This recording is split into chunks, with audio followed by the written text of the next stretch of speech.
Hello, chat. Hello, chat.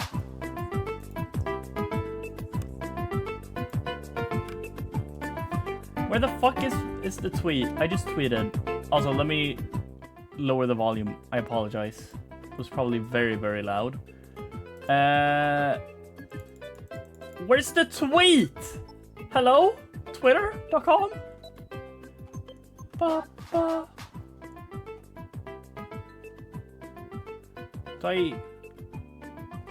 Why is it not here? Oh well. There we go. Repost. Now all of Twitter even knows that I'm live. Not that people care, but ba ba ba da ba da da ba ba ba. Oh wait, chat. Sorry, I know a lot of you probably don't care about this, but fucking new Eden's Garden news. That's kind of cool. Well, I say people might not care, but today I'm literally streaming Danganronpa, so people should care. Anyways, yeah. Today we will keep going from chapter 4 investigation, because we got to that point last time. I might just do the investigation today. This is not really the vibe I want to go for right now. What's the next song? Yeah, sure. That works. Let's have it at this volume. Okay, that works. Yeah, today might not be a super long stream either. Because once again, I have work tomorrow.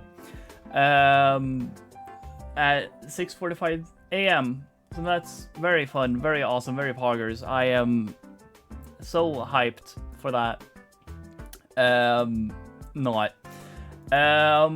But yeah, the idea is at least, you know, finish investigation. I'm gonna hop on like right now, because if there is the slight chance that investigation is as fast as how fast the murder happened, maybe I'll do the investigation tonight as well. Just to kind of do a little bit of catch up from what we missed out on from the lack of a stream last Tuesday. I've also been looking at like my schedules and shit, and hopefully I am able to finish Danganronpa V3, sorry, before convention in like 2 weeks. I guess more like 3 weeks. If not, I'm gonna try. Maybe we'll see if I do this. But hopefully I get through at least chapter 5 next week, and then I might, if I feel up to it, I might marathon chapter 6 on one day. We'll see though. It all depends on how fast everything goes and stuff like that. I don't want to rush. You know, I want to take my time with the game as well. But I would love to be able to actually finish the game before that. But unfortunately, my work schedule doesn't really allow for it. But you know, I'll try. I'll try and get through it all. We'll see though. But like I said, no dilly-dallying today. Shut up, music. And another form of music, boot up, please. The Isaac Please song. Any second now. There we go. Yes, game should show up here as well, hopefully. Thank you. I was gonna say I haven't booted up anything else today, so would have been weird if I disabled it. But nonetheless, let's head into the video game. Probably no gambling today. Probably just focus on getting through the story. I think, unfortunately, I might just not stop gambling, because I still enjoy doing a bit of gambling every here and there. But for sure, I might tone down on the gamba a little bit, as to not slow down progression too much in the story, because I low-key want to try and get done with it all, you know? But yeah, we ended off right before the Monokuma file reading here. Spoiler alert, I guess. I mean, you can technically already see it, but for those of you who missed out last time, the murder happened so fast. Just like first off, I was so surprised. We like entered the Neo World program, the big Xbox here. We like entered it, and then we were in there for like probably like 30 minutes. Realistically, it felt like. It took way longer because I was yapping a whole lot in the middle of it. But like, we were there for so slow, and then we went over the bridge, and Mew removed the bridge, and then it was like 10 minutes, and the murder had happened. So this happened so fast. I was genuinely surprised how fast this murder happened. I'm not gonna lie, chat. But yeah, Mew died. Strangle, I think she was. I think, unfortunately, we will be holding hands with Kokichi as we do this investigation, because, well, I mean, I don't really mind it. It would be so funny if he's the murderer, because it generally just feels like he is the outlier between, like, everything, unless he's just an asshole and withholding information, you know? But I mean, we'll see. We'll see. I think this investigation will be interesting, and this trial in general. Because it feels so planned. And like with hints that us, the player, knows, aka the whole meeting between Kokichi and Monokuma before, that Shuichi doesn't know about. Like, there's so much about Kokichi this chapter that it just feels like it's gonna be him. But it feels a little too obvious in the same sense, I guess. But yeah, anyways, let's get on with the investigation, and we'll save thoughts and all of that until we actually got shit to go go off of. I'm assuming we're gonna go into the Neo World program again, which is gonna be interesting, and that's gonna be fun. But yeah, the victim is the ultimate inventor, Mew Iruma. The body was discovered in the computer room on the 4th floor. Approximate time of death is 6:30 a.m. There are no external wounds on the body. I wonder what that means then, because like, what is the time now? We said that, like, because we went here right after the nighttime announcement, and then when we got out, we said that it was already morning or something. I'm not sure if it was morning or just day. But yeah, okay. 6:30 a.m. No external wounds. Killed around 6:30 in the morning. The time of death happened 30 minutes before now. Oh, okay. Thank you, Kokichi. While we were still in the virtual world. Kokichi, what do you want? You don't have to be so wary of me. It's not like I'm gonna get in your way, Shuichi. It's just, I hate lies so much that I tend to suspect others a lot. Kaido said he wouldn't team up with you in this case, but I can't trust those words. So that means... That's why I'm keeping an eye out, just in case he tries to bother you. Keeping an eye out? It's true. Don't take it the wrong way, though. I'm not trying to replace Kaido as your partner, okay? But I'll help you as much as I can. So, where are you gonna investigate now? What is he up to? Why is he following me? Okay. That's interesting, though. So 30 minutes prior to this. I guess that's... So, yeah. Mew died. And then we had all the ruckus about, you know, trying to get everyone over and trying to get...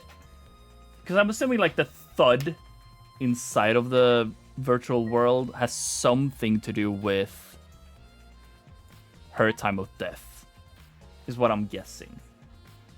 But, I mean, we'll see.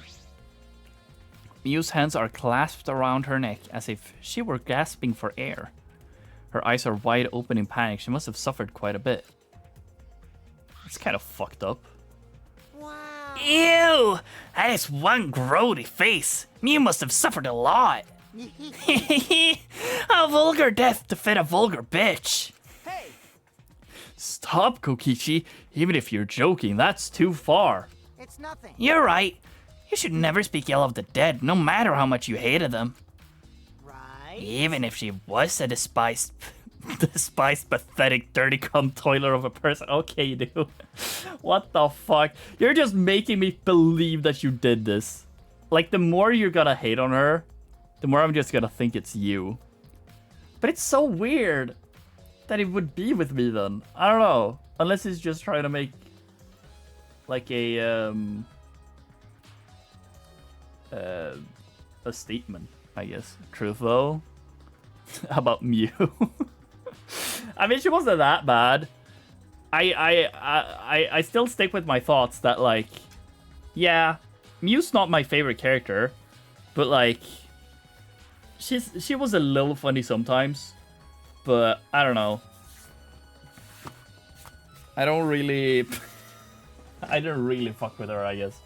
He's a liar. Yeah, that's why I'm so, like, I don't know what to think. But again, I did just start investigation, so let's keep going. Suppose I'll never get Kokichi's change.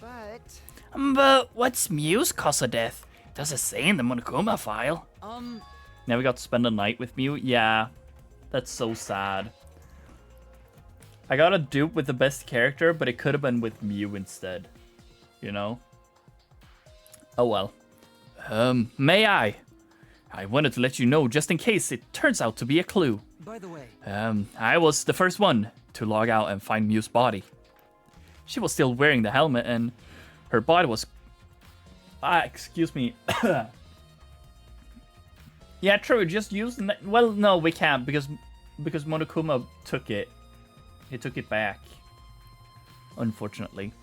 She was still wearing the helmet and her body was consorting into this awful position. Maki logged out after I did and she helped me take off Mew's helmet off. And then she was gone. Was good, gay boy? Good Yuri, we fucked with Sailor Moon. Yes, thank you. I'm so struggling picking Yuri nowadays. Like I've picked too many Yuri images. I don't want a dupe, but it just feels like all of them look the same at this point. I'll help you out. Thank you. You know, one thing I wish Discord did, and this is such a only me issue. I wish they would add like GIF folders, favorited GIF folders, like just be able to make folders in general for GIFs. Cause like, then I could have just favorited every single Yuri, and I could just remove it from the favorites whenever it would be gone.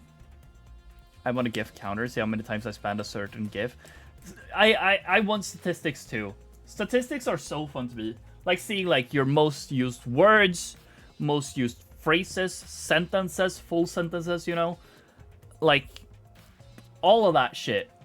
I want to see how many times I use the word fire, you know? Awesome. Cool. Yeah. Live, you know? Shit like that. But, yeah, I don't know, dude. We'll see, though. Hopefully, I'll try and find a system for Yuri GIFs as to not get any dupes. Anyways, Muse dead, chat. If you forgot. Is that a confession? Why? How is that a confession? Anyway, the question is the cause of death. What caused her to suffer like this? I mean, it just feels like... I mean, obviously she was strangled. And she just couldn't do anything because her actual body was in... Or actual mind and shit like that was in the virtual world, I guess. Anyways, let's see the visor. Let's see if someone plugged the wires the different way. I do remember it was red right, blue left. I remember it because red right, RR. So that was kind of easy to remember. I appreciate the game for that. This is the device we wear on our heads to enter the virtual world. I also don't like how close Gonta is to it, so we have this zoom up of his feet. I don't really appreciate that, but sure. Some helmets have still have their cords plugged in, others have them removed. I'm positive that they were unplugged after logging out. Oh, like automatically? That's it, the cords. We were supposed to plug the 2 cords from the computer into our helmets. The red for consciousness, blue for memory. If you got those mixed up. Out of curiosity, what happens if you switch the cords? First thing I hear is zoomed feet. Yeah, I didn't appreciate the zoomed in feet. I don't know about you all, but I didn't really appreciate them.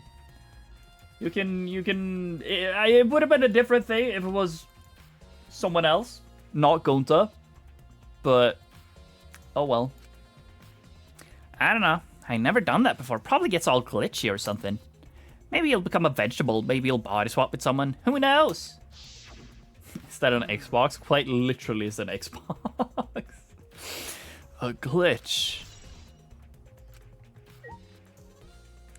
Okay, so they're just not plugged in anymore, I guess. For some reason. Those fan surveys for feet lovers. Yeah. All of them except me, because I didn't appreciate them. This is the device we wear on our heads as we enter the video. Oh, is it? Yeah, it's just the same. Okay, cool. Hello, Monotaro. Citrus Yuri gift next. I'm pretty sure, haven't I already posted a Citrus Yuri gift? Also, does that really, do they even kiss in Citrus? Maybe they do. I don't know. I'm a butt lover. Yeah, I don't think that exists in this. Yaoi Yuri gift next. How does that work out, Harun? Just 2 tomboys or what? I one time I searched Yaoi hop on stream gif, but I didn't find any. There's like no Yaoi kissing gifs, dude. Or there are Yaoi kissing gifs, but not with the text hop on the stream. You know? It's unfortunate. Mommy! Right. Mommy! Huge soundbite. Yuri from Doki Doki Yuri. Again, I don't think there's any official kissing with Yuri, unfortunately. Hey, Monotaro! What's going on with you? This place is upsetting my stomach. She didn't vomit. Now I feel stupid. No! You're endangering our entire existence as mascot characters. Monotaro! Damn. Why are they still here, by the way? Okay, who do we talk with? Kibo, I guess. Tell me more about the whole, like, taking off helmet shit. I've been wondering, what was this secret of the outside world that we were searching for anyway? That's true. We got sidetracked by Muse's murder case. We never discovered what that secret actually was. We couldn't find anything at the chapel. You found nothing at the mansion, right? Okay. No, Smugi and I didn't find anything. My bad. I didn't find anything either. That's probably the same with Kato and Gonta too, right? Right? And knowing them, if they had found something, they would have told us right away. Yeah. It was the Monocoin. True. I found like so many Monocoins. I just never used them. Yes, they would have, unlike you. Whoa. Whoa! Shuichi, did you hear that? That robot's being sassy with me. That's so mean. Did you know robots don't need warm blood to function, so they become cold like this? That's why he's more concerned about the secret of the outside world than poor Mew. He told us he couldn't even cry if he wanted to. He went so far to stage his dramatic reaction. That's wrong. That's not true. I'm hoping we can discover the truth too. You're a pretty advanced robot. You can be sassy and make excuses. Urgh. I guess we don't get to know more. Maybe if we talk to Maki, actually. Maybe she'll tell us about the whole unmasked bullshit. Hello. That is a Danganronpa pose if I've ever seen one. Maki was working on the computer, her hand moving the mouse around rapidly. You know how to work that computer, Maki? Nope. No, not really. I've never used this program before either.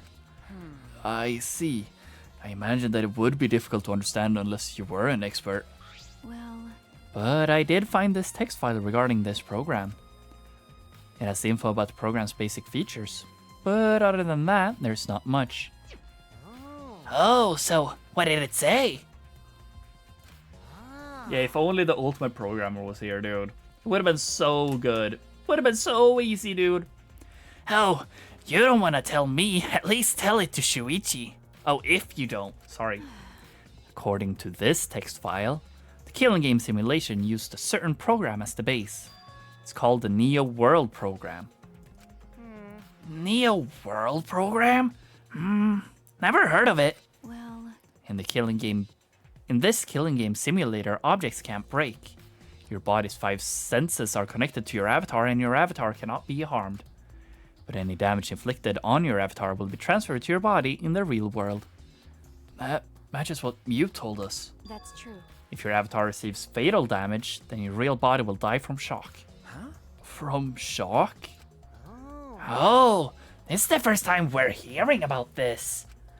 If someone receives a fatal injury in the virtual world, then they die in the real world. Well, your 5 senses are connected, so it makes sense you'd feel the same amount of pain. Like in Dangan 2? Yes, except it didn't? Question mark? Because of Dangan 3 moment? I don't know. That's like why I was so confused about this whole thing. Like, is this Neo World program the same as the one used in Dangan 2, you know? Or Dangan 0, you know? I guess we still don't... I mean, I'm assuming that the Neo World program in Dangan 0 is low-key retconned, but... I mean, I don't know. Anyways, I was thinking about this too, like, did the murder happen inside of the Xbox or outside of the Xbox? I don't really know. Because, like, they talked... The chapel side talked about seeing Mew's body just laying there, limp. So... I don't know what that means, you know? Right? It wouldn't be too surprising if you died from the fatal injury. Oh, It's a chibi version of Dangan 2? Yeah, that too. I mean, I don't think that has any implication. That's probably just a stylized choice for this. But, yeah. The more important question is, why did Mew keep such an important detail a secret? That is strange. I have no idea why she wouldn't mention such an important detail. Did she hide that from us from us on purpose? Well, That's all it says about the virtual world's basic features. The rest of the virtual world is the same as the real world, including the laws of physics. Warps and special transportation like mounts do not exist. Okay. That's good to know. Because that means... If Tsumugi now actually did see Mew on our side, then that means there is a way around it. And there's no bullshit teleportation or whatever. I see. So you can only move around using your avatar. How boring. She could have added warps or mounts to the virtual world. That's all it says in this text file. Thank you. Thank you, Maki. That was very helpful. But is the info in the text file correct? what are you talking about? What do you mean? Nuh-uh. I'm not doubting you or anything, Maki. But I'm just saying, that file could have been rewritten. It's possible someone rewrote the original info with false info, you know? But But to determine that, you would need extensive knowledge of computers. It's my time to shine. Okay. Monotaru just woke up for no reason, I guess. This looks like a job for me. Huh? What? Huh? Stop it. Don't get in our way. I won't get in the way. In fact, I want you to let me help you with the investigation. Just because it's your mother or what? Help with the investigation? Monotaro, what are you saying? Hey, Come on, please. Won't you let me help you with the investigation? Ever since I forgot I'm bad with computers, I'm good with computers. God, this game is so stupid, man. What are you talking about? That logic doesn't make any sense. No way! You can't, Monotaro. We're not allowed to help the participants. As mascots, we gotta stick to that rule. I don't care. I don't give a fart about the rules. I wanna help everyone. I wanna avenge my dead mommy. Your mommy? You mean Mew? Not that! No, Monotaro, you've forgotten again. You've forgotten that she's not our mother. I want And to. you've forgotten about the important person you need to protect. Shut up, you pig! I'm busy avenging Mommy's death. How sad. But it looks like this is goodbye. I love you, but there's someone I need to protect. Goodbye. So long. Farewell. Monokuma? Or what? Alrighty then, let's do this. Do what? So what? I don't care either way. If you want to help, then that's fine. True, I suppose, but... Thanks. Thanks, I'll do my best for Mommy's sake. no. Wait, perhaps we should... He's doing his best for his best. He's doing his best for his dead mommy. I'm so touched. Wah. God, I hate and love Kokichi. I hate him more than I love it, but sometimes, you know, he just locks. Alright, fine. I'll leave it to you then. I suppose I have no choice. All right. All right, I'll start analyzing the computer right away. Hello, Todor. Hello, Gustus.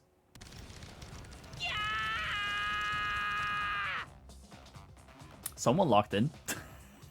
This stinky little computer is no match for my hands. Yeah. His hands are going at such an intense speed that the friction is creating fire. That's not good.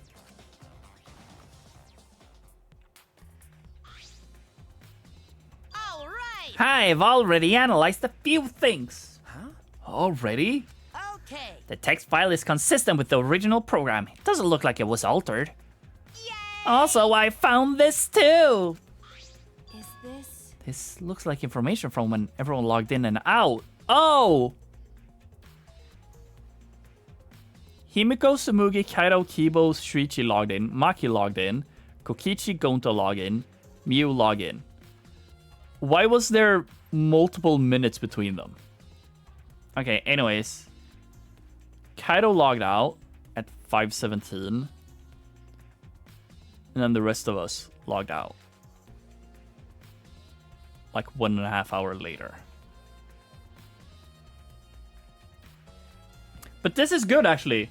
This is so good, because this means nobody logged out. So the murder did happen inside the cyber world, I guess.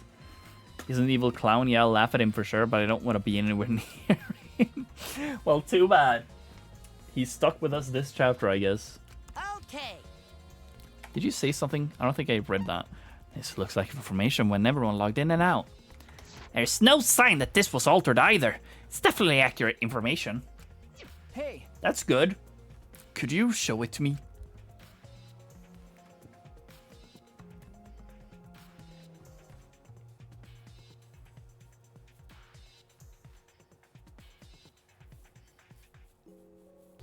This is interesting.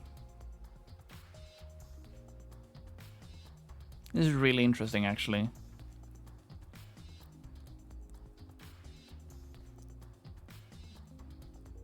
Was Mew actually the last one to log in? She was, I think, actually. I guess that makes sense too. What I don't get here though is that like, I guess just because like everyone could log in, you were in the virtual world for 6 hours. Yeah, it did not feel like it. I was gonna say it feels weird that at the top here, during the same minute, it lists everyone logging in, but then below it doesn't. But I mean, I'm more fine with this actually because like we had to physically one at a time log out. We could have logged in at the same second technically, I guess. But yeah, okay. It really does have everyone's login and log out times recorded. Wait, 1, 2, 3, 4, 5, 6, 7, 8. Yeah. 1, 2, 3, 4, 5, 6, 7, 8, 9. Okay, yeah. Everyone's accounted for at least. Because technically Mew never logged out, I guess. It really does have everyone's login and log out times recorded. Well, Aside from Mew, everyone's logged in and out once. You're right. And it would appear that no one secretly logged out and logged back in. And my main concern becomes... Kaido, he logged out ahead of us. No, it couldn't be him. That's also like...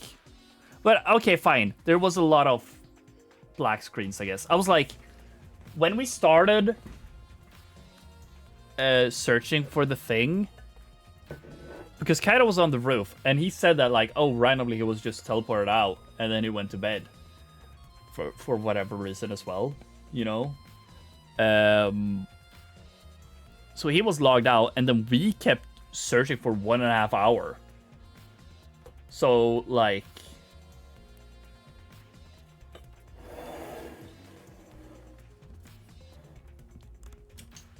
The murder happened at 6:30.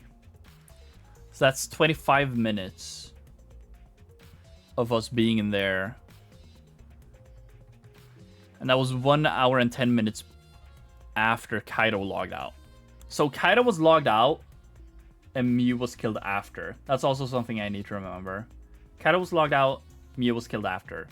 So I think it's safe to say, since nobody else logged out, unless Kaido waited an hour and 10 minutes to strangle her from outside, which I don't think was a thing. I mean, I guess it could be a thing, but if we find all the clues for the murder happened inside the virtual machine, the virtual world, then Kaido is the only one who cannot have done this murder. I guess it's safe to say. Login, logout record. No time of death. We had a time of death. It was 6:30. But we... Like, the only info we got from the Monokuma file was time of death, basically.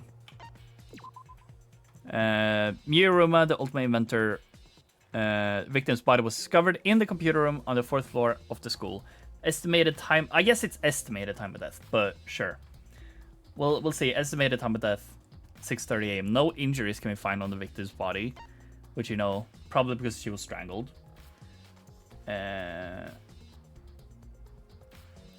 But that's also interesting, like...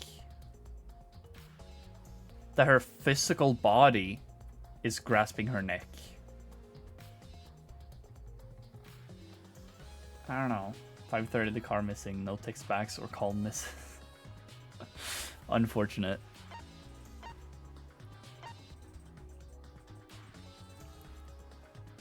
So yeah, I hate this way of scrolling. By the way, God, this is so stupid. This is so slow. Why is it like this?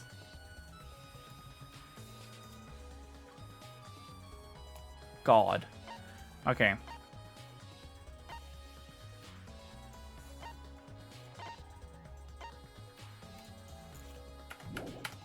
Interesting. Because, like, that's the thing.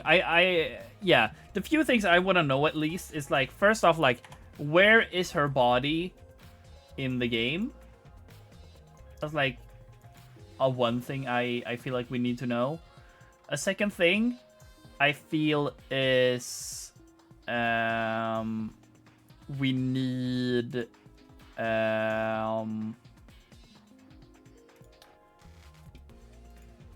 Because like I saw the toilet paper roll. I feel like that could be a way to strangle, you know, but it all depends on where her body is. Because like, could she have been hung from the roof? Maybe. If she now was on our side, sure. Then it's also like, if the body's somewhere else, then it would have been transported back, you know? Because like, the thud could have been her dangling off the floor, being strangled, and then they just let go. And the toilet paper roll is just there still, and the perpetrator just ran away with it, and they couldn't hide the toilet paper roll. Okay, whatever. Anyways, There's something else I noticed while I was analyzing the program. So, It looks like some parts of the programs were rewritten. yeah, we went through that with Mew though, right? All the murder weapons. The program's been rewritten. Obviously, Mew was the only person capable of doing that. So, which fights did you rewrite and what did you change? okay. I'll analyze that, of course, but it's gonna take a little time. Yeah. Well, as long as it's done by the class trial, then Shuichi will be able to avenge Mew. He's just saying whatever he pleases. All right. Then I'll keep on analyzing the crap out of this program. You're so reliable. That's true. Yeah, more than you. Thank you, Maki. Okay, Kaido, what do you got to say first? I'm actually gonna open my window, chat. I typically close my window because I don't like having my window open and people can walk by outside and hear me talk loudly and shit. But it's actually raining a lot outside today, so I don't think anyone's gonna be outside. So I can have my window open and have it not be fucking warm as fuck inside. Shuichi, I gotta explain, just so you don't misunderstand. Explain what? You're talking about how you logged out by yourself, right? Okay, let's hear it then. Why are you? Yeah. Feel free to lie, of course. Exposing lies is a real pleasure of this game, after all. Huh? What? Hey, Kaido, just ignore him and talk to me, okay? I mean, Yeah, about the whole logging out thing. I don't really get it myself. When I was looking for the secret of the outside world on the rooftop, a circle lit up under me. I was suddenly sucked in, and before I knew it, I was logged out. Same thing happened when I used the phone to log out. How did that happen on the roof? And what happened after you logged out? Yeah, everyone else was still logged in, but I didn't know if it was okay for me to log back in. So I just went back to my room and slept. Since it was dawn, I was pretty tired. And the body discovery announcement woke you? Yeah, that's right. I heard it and rushed back here. hey, Do you remember what condition Mew's body was in when you logged out? my bad. Nah, I didn't pay attention to that, so I don't know. You didn't notice anything wrong? Like, whether she was dead or not? Like I said, I don't know. Okay, sorry. I just need to object the contradiction in that testimony, right? Don't screw around. I said I'm not lying. Tell him, Shuichi. Shuichi. No, Shuichi. In order to find the truth, you can't be biased. Kaido's account. I just remembered, could she have been poisoned, actually? Because, you know, didn't my Ultimate Test Lab have a bunch of poisons and shit in it? I'm pretty sure it did. But I don't know if, like, would you grasp for air like this with poison? I don't know. Because then if that's the case, then it's Kaido, obviously.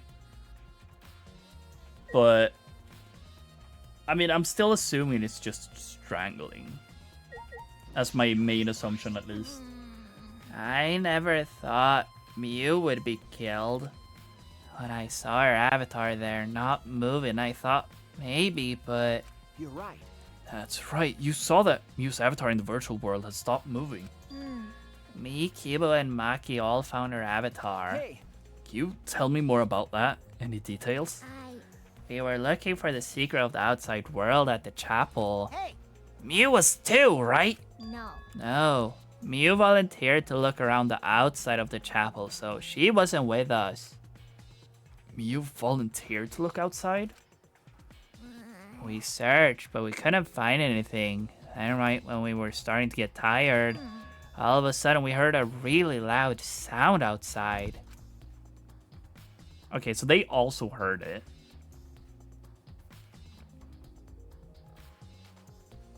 I mean, the only one who wouldn't hear it if someone was right in that moment doing the screen transitioning, right? I'm pretty sure that's what they said at least. So I don't know, like, if that's gonna have any. Cause I just feel like that would be a little too obvious. Maybe it doesn't. If the thud sound, whatever thud, if it's now related to the murder, that could be an alibi technically. Because then we know you were screen transitioning during the murder, I guess. Oh yeah, true. Kaido wouldn't hear it either, I guess. Something must have hit the wall of the chapel really hard. We felt it all the way from outside. But it's also the thing of like, how did we hear Kibo? You know? Me and Tsumugi heard Kibo from inside the house. Like, I have a feeling that somehow the house and the chapel is connected. Because then that could mean that the thud wasn't actually on our side, it was by the chapel, and we just heard it through that. But I would have still heard that. I would have still needed to hear that in the kitchen then, I guess. I don't know. It all depends on how it works with the screen transition bullshit. Like, does audio transfer through them? Like, can I hear something on the other side whilst on the other side? You know, side A and side B. Because if the sound literally only came from one place and we only heard it because there's some form of wormhole or something, I don't fucking know. But yeah, if you heard Kibo, would he be a suspect? That's why I'm so confused about what it all means, you know? Like, all the things that, like, Tsumugi maybe saw Mew. We heard Kibo extremely visibly. Now both sides heard this loud thud. It's also funny how this is the second chapter in a row where a loud thud has a big implication in the trial.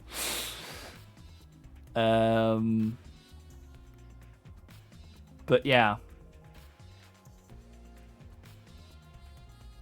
I don't know, let's keep going.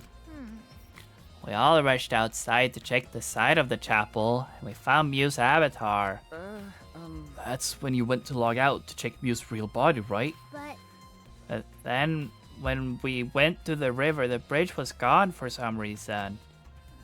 And while we were standing around wondering what to do, You guys showed up. Wow. thank you. I see, thank you. that testimony sounded important, especially about how they couldn't cross the river. Because Because if they weren't able to cross, then no one could have gone between the mansion and the chapel. And this helps us narrow down the people who could have come in contact with Mew. Who could have come into contact with Mew at the chapel? Yeah, but it's also the bullshit about Tsumugi, you know? like I thought.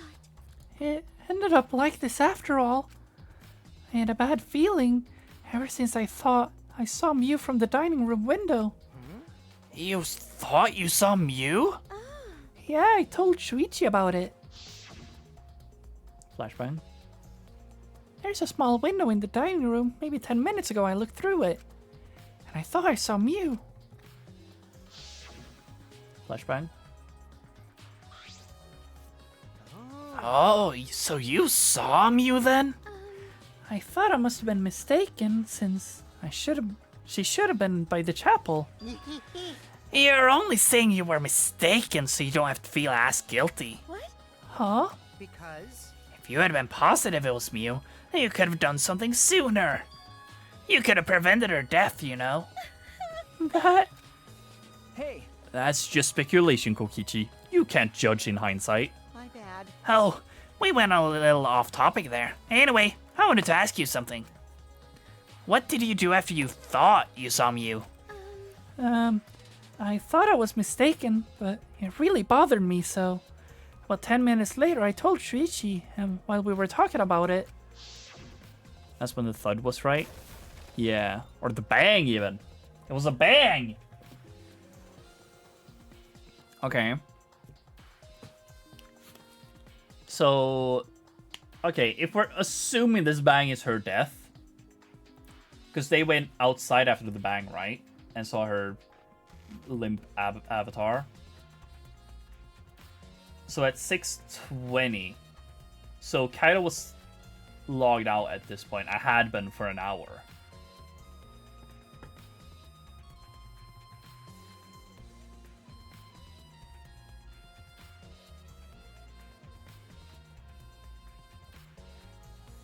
I'm just trying to think, like...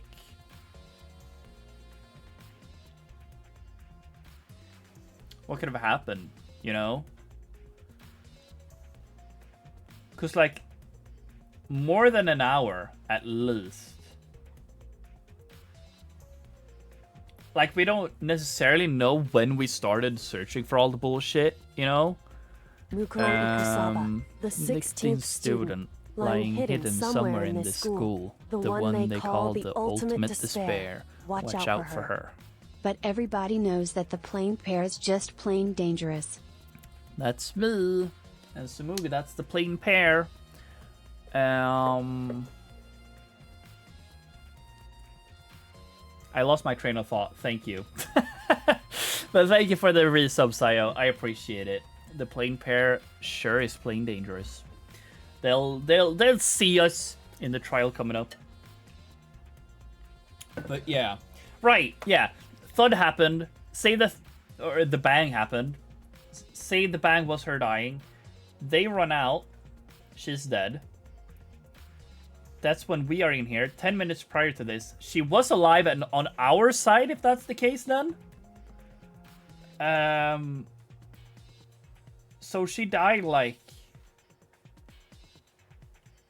Again, like, all of this happened so fast. But it's also like, how long were we searching for before... First off, like, Kaido got force logged out. And then it's also like...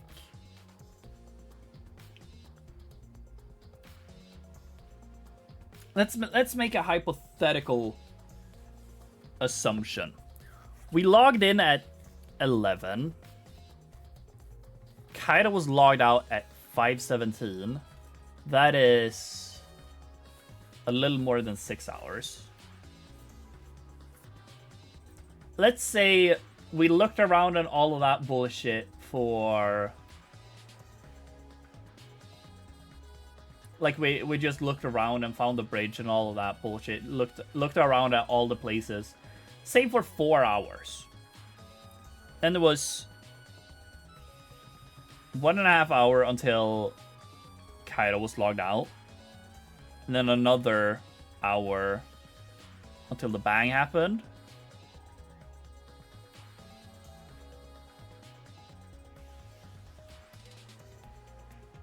And then it was 20 minutes, I think, until the rest of us got out.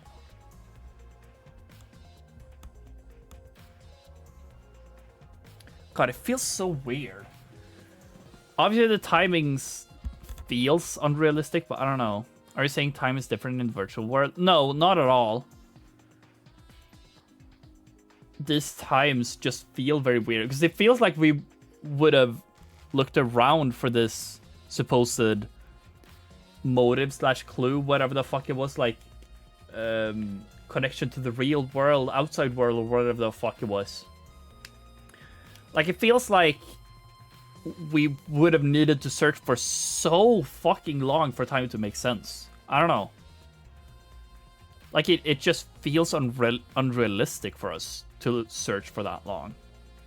But it's also like, within a time frame where it feels realistic at the same time, I guess. Like, it doesn't feel... It feels a little unrealistic in the sense that, like, would I really be inside of this tiny kitchen rummaging around for, like, 3 hours? That doesn't feel realistic. But the time frame itself feels realistic to where I can't say anything about it, I guess.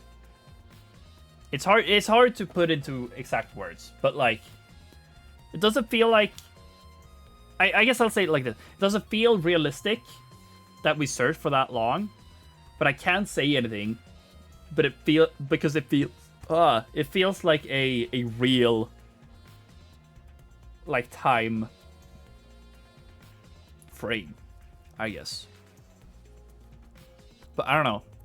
It could just be the funny makeup time frame, and whatever happened in between is not at all important, kind of. But yeah. What was that sound? It sounded as if something was struck very hard. It came from the outside, but... Yeah, I don't know. We heard a loud noise and rushed out into the entrance hall. Flashbang? For now, let's go outside and check. Oh no. Because that's also the thing, like, what here makes us hear Kibo?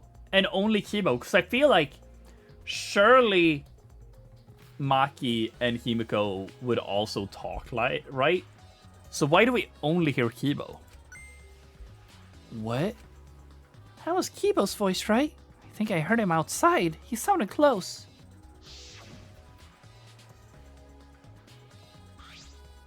He's loud. True. I also need to know, because we talked about the whole, like, oh, whenever screen transition or whatever, you don't hear anything. Was that during screen transitioning, or was that just, like, anything past this point you can't hear? Or whatever. I don't remember exactly the wording on it. I'm assuming we're gonna get the deets on that again at some point, but yeah. Keyboy's voice, huh? Wasn't he at the chapel? He was, but Smoogie and I are positive it was his voice. We heard Kibo from the entrance hall when he should have been at the chapel. What? That's weird. Because you shouldn't be able to hear anything between the chapel and the mansion. Even Mew said that. Do I get to hear that exactly now? Yeah, you can't hear anything at all while you're inside the map loading point. Because, yeah, this is what she says. You can't hear anything at all while you're inside the map loading point. And that would be the screen transition, right? So could I hear things on the other side? As long as I'm not in the transition period?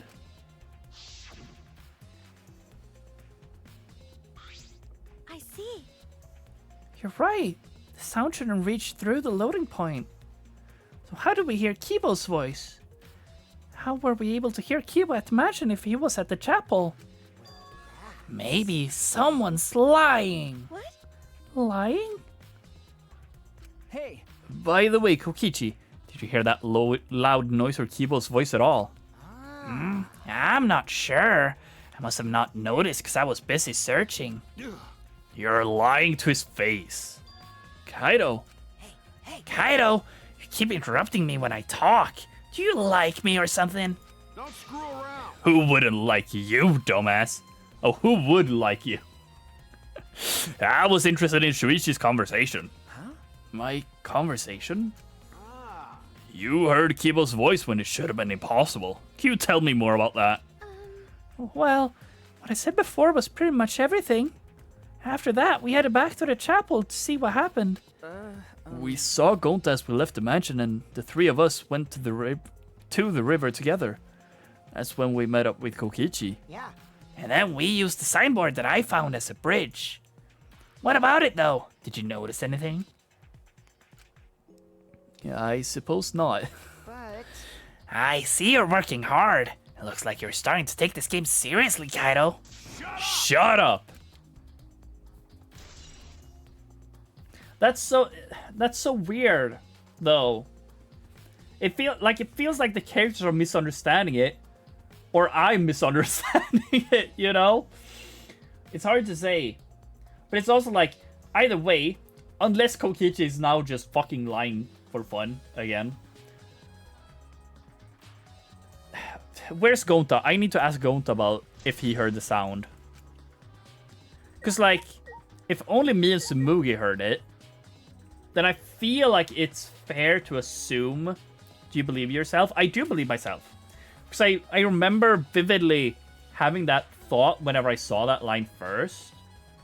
That, like, is it only during the screen transitioning period or between the screen transition wall? Is that it? But like, if that's not it, then that would mean that somewhere around where me and Tsumugi is, that would mean there's like a sound wormhole or something. But would that really exist, you know? But it's still like, like either way, the whole thing with Mew being on our side 10 minutes prior to the bang, that's also interesting. But yeah, characters are misunderstanding it. I mean, that's what I want to believe. I mean, I guess it's not very outlandish to believe that the developers give a hint and then have the characters misread it just to fool you and lead you astray. I guess that's fair to assume that they would do that. Yeah. I'm just gonna assume, for now, but it's so weird. I don't know, Gonta, please tell me you heard the loud thing or not. hey, Gonta, are you alright? you're so dumb. Are you still depressed about Mew? Come on, don't be such a Debbie Downer. By the way, Yo, Gonta, I want to know what you think. Rare, I know. But who do you think is the culprit? Gonta don't know. Gonta, not no. Murder already happened when Gonta wake up. How this But happened? why this happened? Why Mew killed? Gonta not understand. Gonta not understand anything. How can this be? Gonta frustrated and sad. Gonta no could protect Mew. He seems all over the place right now. Oh man, he can't think at all when he's like this. it's true. But Gonta doesn't seem to be lying. I'm pretty sure he's telling us the truth. Well, I guess a big dum-dum like Gonta doesn't have the brains to lie in the first place. Fuck off. Hey, Don't talk about him like that. I'm disappointed. I'm so disappointed in you, Gonta. When I first met you, I thought you'd be more useful. Sorry, Sorry. Gonta. Gonta so idiot. sorry. Gonta sorry he no could protect Mew. Gonta. Hey, If you feel that bad about it, then stop blaming yourself. Help us find the culprit instead. This is the culprit's fault anyway, so pull yourself together and help us, okay? Okay, Gonta understand. Gonta do his best. Gonta do his best to find culprit. Gonta definitely do his best this time. yeah. Yep, now that's the spirit. Kokichi is encouraging him? I really don't know what Kokichi is thinking. Okay. I think that's everyone, well, besides Kokichi, I guess. Unless we can go inside the computer. Which I'm assuming we're gonna do. Can you believe that Monotaro is on our side now? And all for his recently deceased mommy? Oh! I'm so touched, I can't stop crying. Monoco's loving her so much. I'll never forgive the culprit who killed Mew. Yeah. Let's go with that, Kokichi. I think that was everyone at least. There's nothing in the background, right? Wait, small bottle? Who was sitting here? I know it was Maki, Kaido, me. I think Kokichi was on the... Was it Kibo? Was Kibo in this seat? There's something on this seat. A small bottle. I feel as though I've never seen this before. Oh? This is yours, right, Shuichi? Oh, is this from... Oh, was she poisoned? Come to think of it, Gonta has protected nobody since day one. He's useless. Damn. I mean, you're right. But, like... huh. Yeah. Mine? No, I guess it's not yours, but it's from your lab.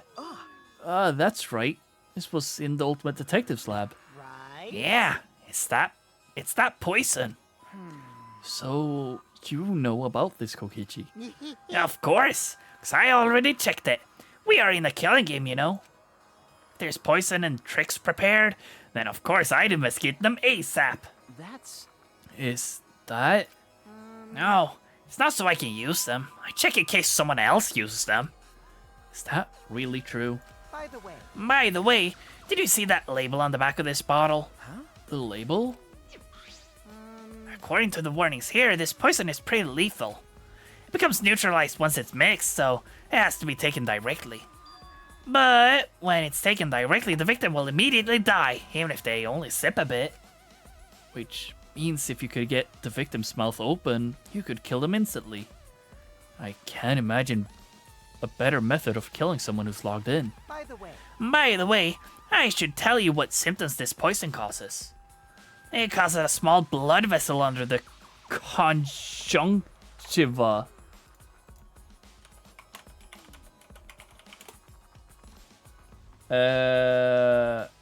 Oh, by the eye?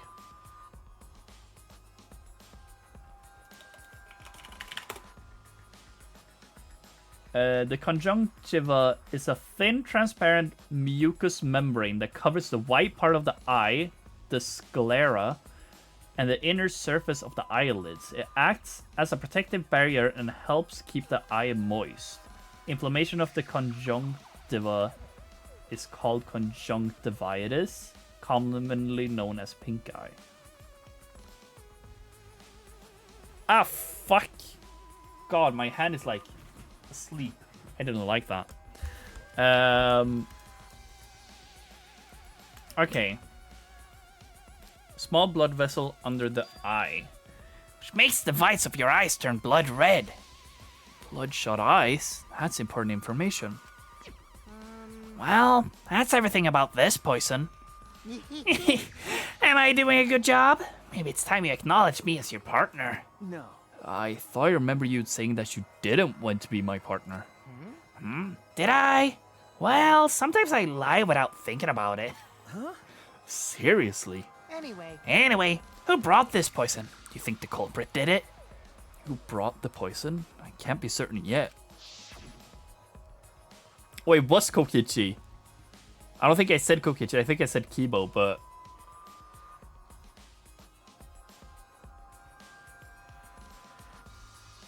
I mean, it's just building up more and more to it potentially being Kokichi, you know? But if now poison was dealt to her, either some form of mechanism would have needed to be put into place that she didn't know of, or Kaido did it and planted it onto Kokichi's seat. Because nobody logged off besides Kaido, so only Kaido could have done it.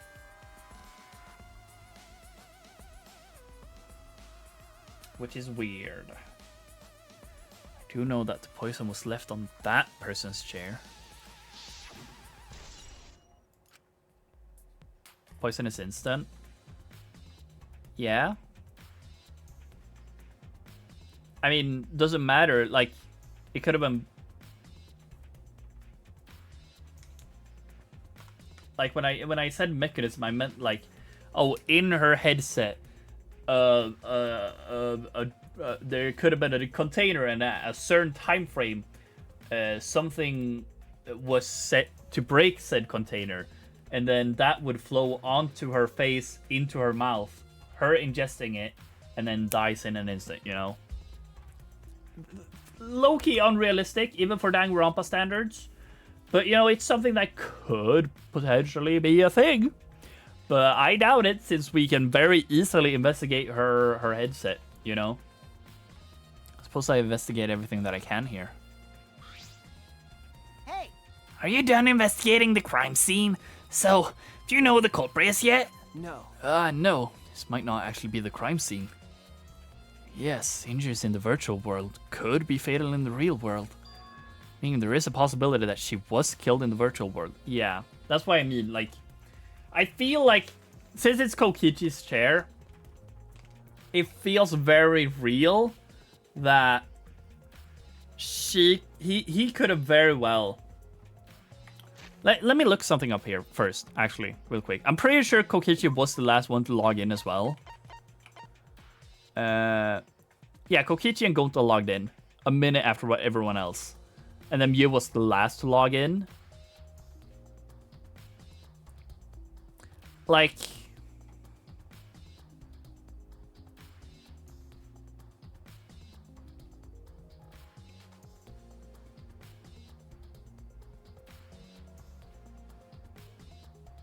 Because I was gonna say, if Kokichi wasn't last to log in, then someone else could have planted the poison bottle there, you know? Say they planned to kill inside the virtual world, and then they saw everyone logged in, they were the last to log in, and they could have put the bottle next to him, and he probably wouldn't notice it. But since he's basically the last to log in, because I don't think Mew would plant that and then just kill herself, you know? Who knows? But, yeah. I'm pretty sure he's just... He has just put it there just to mislead us, kind of. Which means the next area to investigate should be... I see. The virtual world! We should go there again. Huh? See? I just read your mind, didn't I? I did, right? Right? Got it. If that's the case, then I'm coming too. Oh? Oh, great. He's coming. You must really like me, huh? Say whatever you want. I don't have time to waste on you. Yeah. If we go back to the virtual world, we might find some new clues. With those, I might be able to clear my name. May I join you as well? I also think we should investigate the virtual world again. All right. Why don't we all go?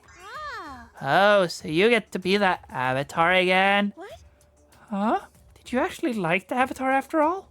Well, I'm going to stay here. He's still in the middle of analyzing the program. Gonta, search this place some more. There's no time to be sleeping. That's not what we're... well, that's fine. And I'll stay here too. What? Surprised? Are you gonna get lonely without your partner? My bad. But I'm busy too, you know. I have to watch Maki in case she tries to do anything deceitful. Deceitful? See? Well, you and Kaido are pretty close. She might do something deceitful for him, right? Thank goodness. Good thing Gonta's here with me. Your glare is too scary to handle alone. Gonta would risk his life to protect me from a murder. Huh? Hey. Hey, if you keep saying messed up crap like that, I'm gonna kick your ass into orbit. all right already. It's fine. Just ignore him and hurry to the virtual world. Okay. Kaido, let's just focus on solving the case for now. Even though Maki and Kaido in a relationship, yeah, it's fucking over, dude. I've just given in at this point. Fine. Thank goodness. Thank God. I don't like violence. Ultimate Supreme Leader would rather sneak around. So that means... So, anyway, I'll leave the virtual world to you, Shuichi. Yeah. But I'm not exaggerating when I say this class trial can only be solved by you, okay? Your talent can save the useless people here, you know? What? Who you calling useless? I told you. Enough already. Kaido, let's go. Kaido, Kibo, Himiko, Tsumugi, and I prepare to enter the virtual world.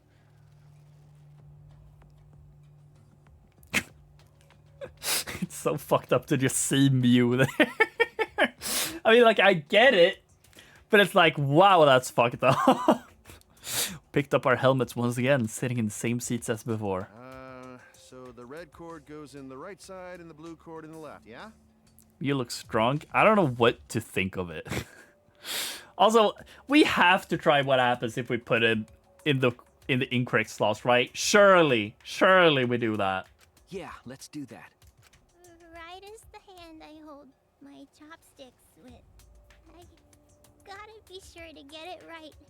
If you're that worried, why don't you use one that's already set up? Actually, true. Do that too. So I want to see if they are locked to a specific person. We flip the switch. Do we get to see the cutscene again? We do. They're getting their money's worth on this animation.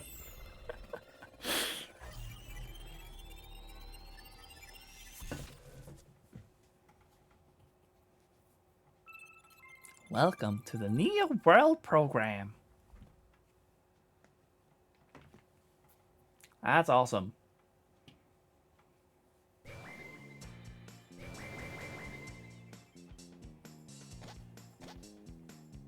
Great, huh? Oh, it's my avatar. Look, my avatar. So you liked it after all. You know, So we're back here. 100%. Apparently we will always arrive in this room when we log in. You said that logging in and out isn't possible unless we're in this room. huh? Then how did I get locked out? While I was on the rooftop? Okay. Yes, we need to investigate that area too. What should we do? First, we're going to check Mew's avatar, right? That's right. I think her avatar is still near the chapel. And let's head out to the chapel.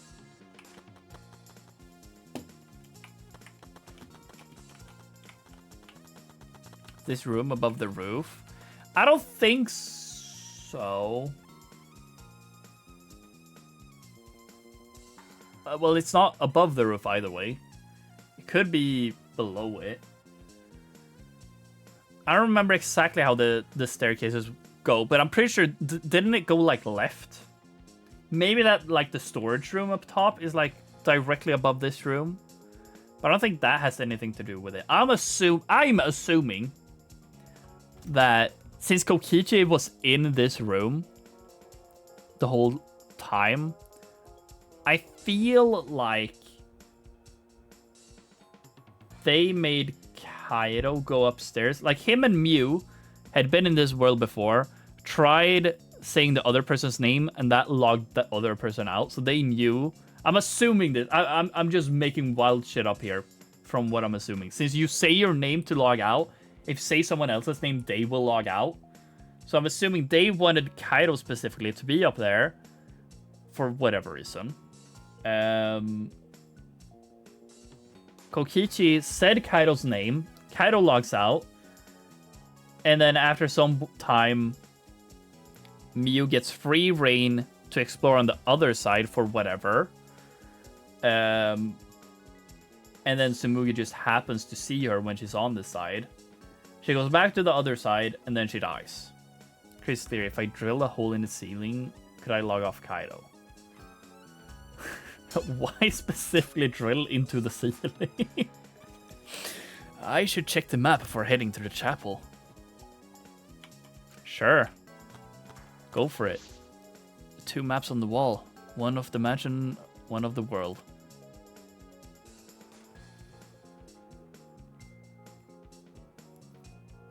There's only one window out of the dining hall too. That's good to know. Because then we will know it,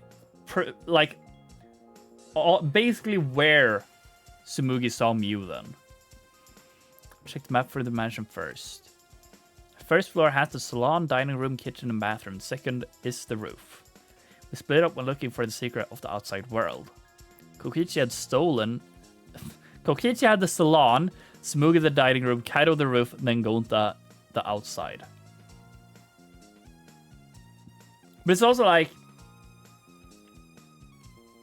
How did Gonta not see her? I guess maybe she avoided him, I guess. But like, if Kaido was now logged out, why wouldn't Gonta be, you know? if they were afraid of finding him. Or seeing Mew, rather. This is the map of the entire virtual world. This world is surrounded by walls in all 4 directions. There's a loading point in the middle of them, so the map... there is a loading point in the middle, so the map is split in 2. No sight or sound can pass through the map loading point. Because, like, see here! Now they're saying this. But that's not what Mew said. Mew said during the loading point, no sound can be heard. Like, no sight is true, but it's no sound true? But it's also like, even if that is the case, we would have needed to hear only Kibo and that loud-ass bang all the way from the chapel over into the house in a way that Gonta and Kokichi didn't hear either, you know? Why was Kokichi and Gonta even coming to the bridge, by the way? I don't really remember that. Did they say anything about that? Did they hear the bang? Because Kokichi earlier said he didn't hear the bang, but that could just be him lying. I don't remember.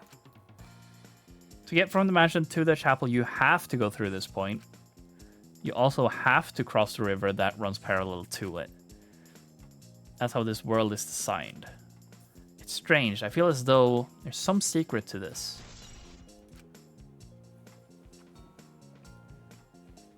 This map was made by Mew. Is that what's bothering me? Hey, Shuichi. I understand. Looking at maps makes you feel calm, doesn't it? Huh? Huh?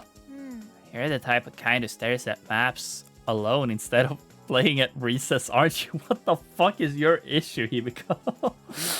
I never did anything like that. Shuichi! Don't forget we're here with you, bro. Indeed. You're not alone anymore. That's fine. You don't need to withdraw into a shell, you know? I'm so proud of you. You made real friends with real people, not maps. Yeah, true. We hate maps. Fuck maps. That's wrong. I'm investigating. Just investigating. This clock has something to do with the sound passing, right? Surely. Why else would it be here? Either that or this painting. I don't know how this painting would do anything, but sure.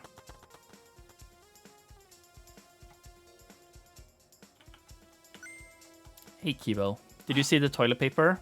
What happened? What happened? I found something strange. I don't know if it's really relevant to the case, but I want to hear your opinion regardless. It's right this way. This is toilet paper, right? Why would it be in a place like this? That's right. It's cold here. Huh? Huh? Which means... My initial thought was that someone may have come here to defecate. No. I don't think that's it. I don't think avatars have bowel movements.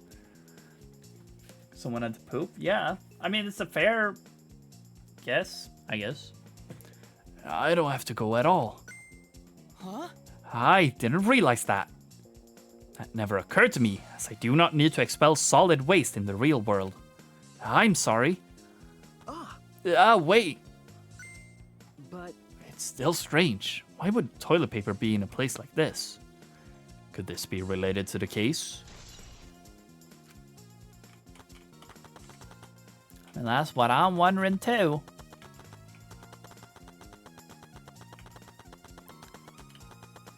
Like, Tsumugi would have needed to see Mew, like, somewhere around here, right?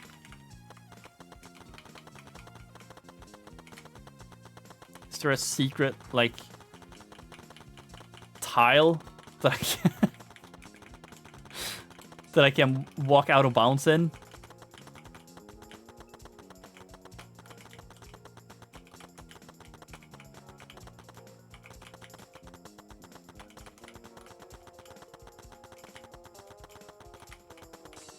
I guess not.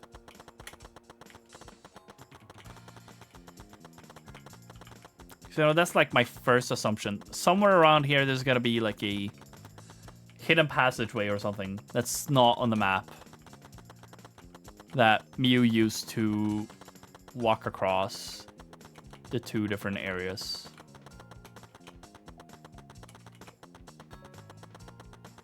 Oh well. Hello, gang. Hey, so Hey, isn't this the signboard that Mew threw into the water? It is. Whoops, my hand slipped. you know, It's not some other signboard, right? She said there's only one of them. Yeah, and it said Mirai Hills on it, so... No. It's definitely the same. I brought back the other one that was stuck in the rocks in the river. Oh, so that's what happened. But There's something bothering me. The rocks that signboard got caught on weren't on the chapel side of the map. Right. It was on this side. Because the river like flows over to the chapel side, right? What about that bothers you? It just got washed from the chapel to the mansion, right? From the chapel to the mansion? That's odd. The flow of the river. Shuichi. Yay, think later, bro. Let's get moving.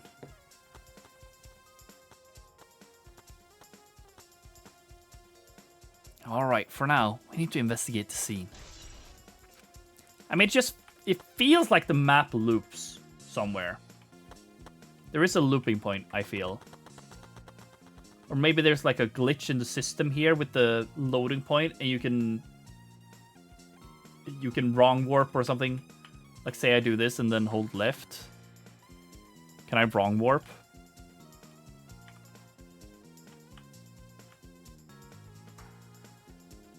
Like, can I do this?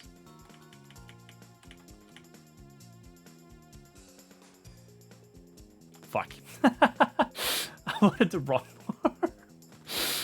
Let me wrong warp into the river. as I thought. The scene of the crime has not been altered since I found her. So there's no possibility that someone tried to tamper with the crime scene afterwards. That's for sure. It's just like how we left it. I'm pretty confident in my memory. I memorized a magic spell that would take a whole year just to chant. What? If you think I'm lying, I could start to chant right now, you know. Unfortunately. No, thank you. I do not think I could wait a whole year. A logged out avatar disappears, but if the real body dies, the avatar remains unchanged. What's up, Tsumugi? Actually, Look at all this stuff scattered around. What happened here? Jeez. That's what we're gonna start investigating right now. Isn't that right, Shuichi? Okay. Right. I mean, it feels like she was like on top of the chapel and fell down, and that's the loud bang, right?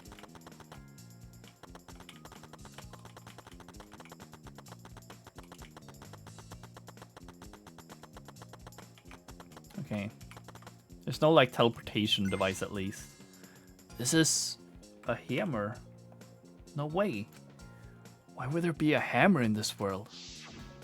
Flashbang. I rewrote the program to delete all dangerous objects that could be used as weapons. Right. Hammer should be a dangerous weapon, right? You said she deleted dangerous objects. I can't imagine she'd miss a hammer. Was Mew lying? But why would she lie? Is this a cell phone? There are cell phones in this world, but what could they be for? No. Ah, that's it. It's a phone, so... a cell phone? I can't believe there's something like this here. Kaido, perfect timing. I'd like for you to help me out with something. I just want to test something out. Come on, man. Help you out? Of course. Yeah, of course. I'd never say no to a favor from my sidekick. Thank you. Thank you, Kaido. You know. So what do you need me to do? Is that all right? Yeah, you don't have to do anything. You just have to stand here. I just gotta stand here? Kaido Momoda. I knew it. Oh! So we just solved 2 things. 1, you can say someone else's name and they get logged out. And 2, it can be even outside of the fucking the lounge. Okay. So maybe Kokichi isn't actually involved in this after all. It feels weird that he isn't. I don't want to let go of that way too fast, but yeah. This can be used to log out, just like the phone in the salon.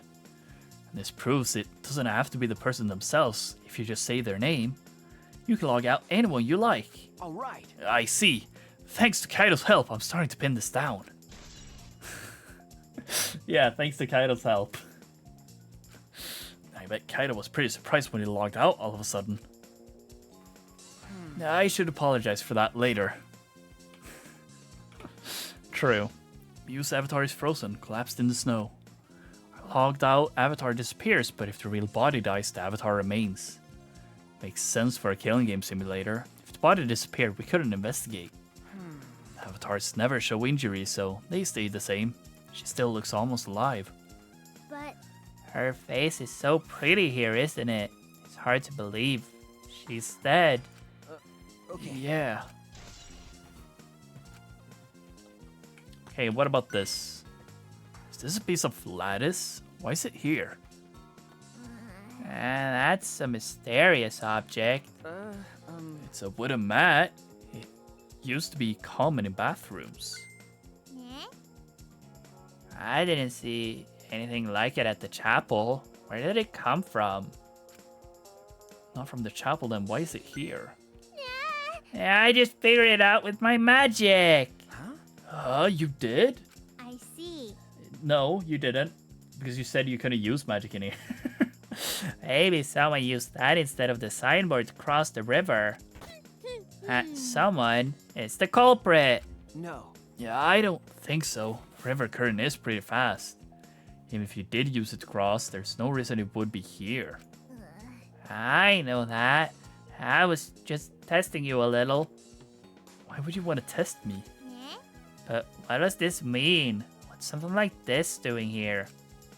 I'm not positive why this lattice is left here, but I'm sure that it must have something to do with the case.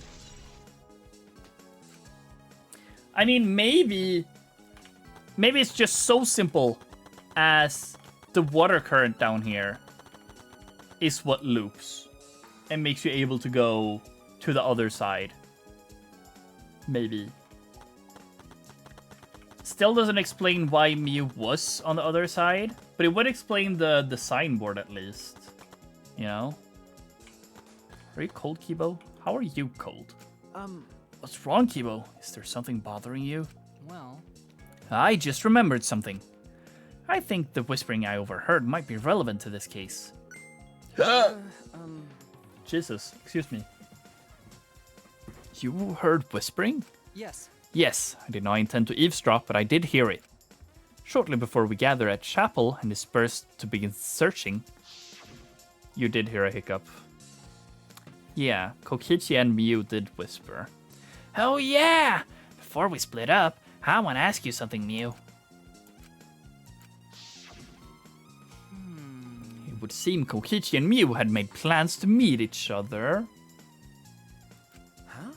Meet each other? Yes. Kokichi was confirming the specific place they were supposed to meet. I could hear the whole conversation, but I'm certain I couldn't hear the whole conversation, but I'm certain the rooftop was mentioned. It's hard watching your stream, reflex stream, and team someone at the same time. Yeah, fair. Then, And those who met on the rooftop. well, But it's strange, right? If they were planning to meet on the mansion's rooftop, why did Mew volunteer to search the area around the chapel? you're right. That is true.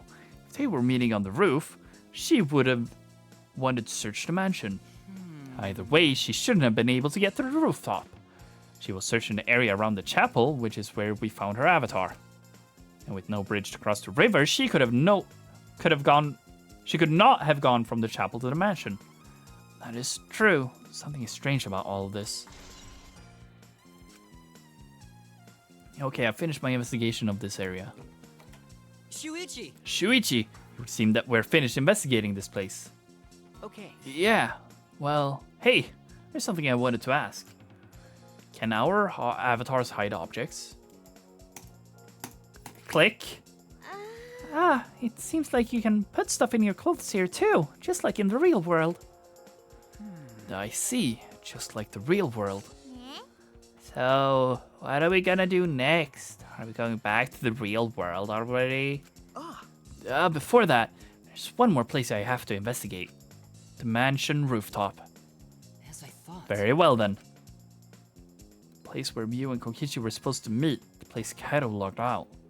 Positive has something to do with this case. There should be clues there. I don't really get it, but if you want to investigate, let's go do that, Shuichi. You're right. I mean, I still want to grab the thing and chuck it into the river, you know? Shuichi, everyone is counting on you, including myself. Shuichi! Please give the class trial everything you got and see us through to the end. And I'll do my best as well, of course. And I as well. I can at least do that. I am a detective after all. Now I'm just getting I just had a weird thought chat. So this is a river, yeah? Surely that would get you wet. And if now the river is what connects, like say whenever you go to the farthest right over here on the river, that's a loading zone to the farthest left side of the river. And that's how you crossed. Like that would explain this thingy.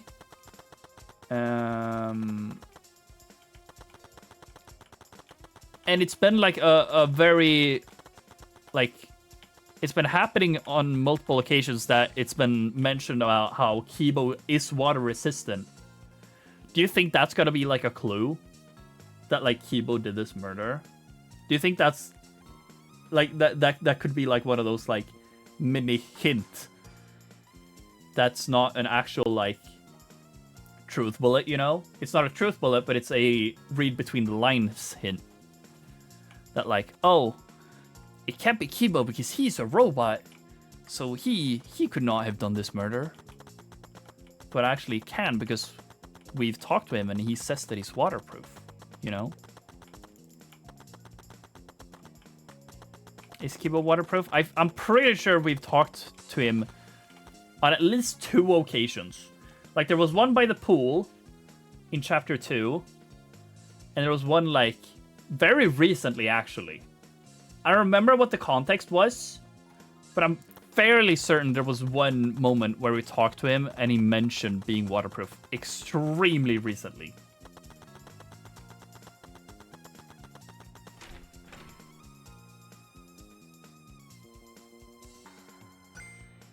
Welcome back. Hey, Shuichi, what was that all about? Sorry. Kaido, I'm sorry. I just wanted to see if you could log out using the cell phone. And tell me first.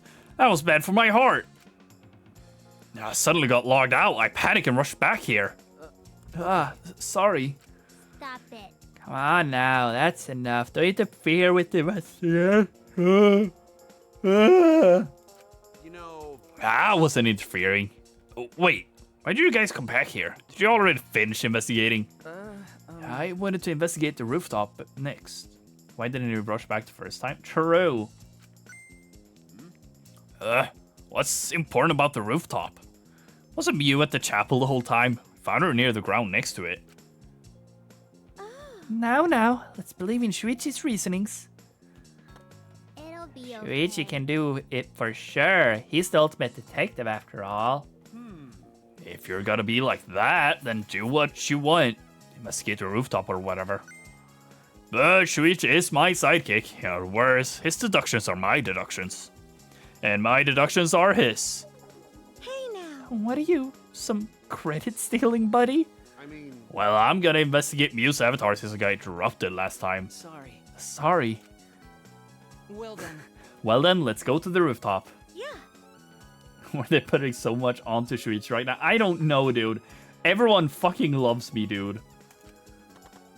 I don't get it. Please tell me I can go in here. Well. I guess not. Yeah, the rooftop goes up here. And it goes right. This is what I don't get. Why is there like 3 sets of stairs? You and Kokichi were supposed to meet on this very rooftop. And the person in charge of searching this area, Kaido, was forcibly logged out. That's true. This area must have something to do with the case. Even maps love him? True. And he loves maps. I guess. Damn, unrealistic game. Clipping is weird. SMH Spike Chunsoft. Didn't you do any quality testing? SMH. What's wrong, Himiko? Okay. When murders happen in a mansion in the snow like this, there are always locked room mysteries created by piled up snow. Isn't that right? But it's disappointing that you can't leave footprints in the snow in this world. Is that something to be disappointed about? I mean, that's also like... It's like that means we don't know the footprints on the outside even. Like, it could have been cool to see, like, the different footsteps, like, seeing where Gonta was going, and then also where Mew was, you know? Kibo, did you find anything? This is difficult. There's nothing here that seems to resemble a clue. But Mew should have arranged to meet with Kokichi here. Even though I thought we could at least confirm whether or not she really came to the rooftop. But unfortunately, there are no clues which indicate that.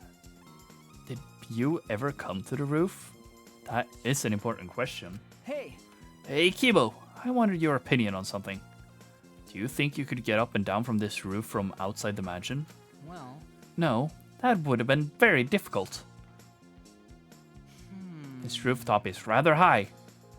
Even the edge of the roof is roughly the height of a 3 to 4 story building. Jesus. You're right. Yeah, certainly too high to jump. As I thought. Which means it would have been impossible to climb up from the outside. That means the only way to this rooftop is the stairs.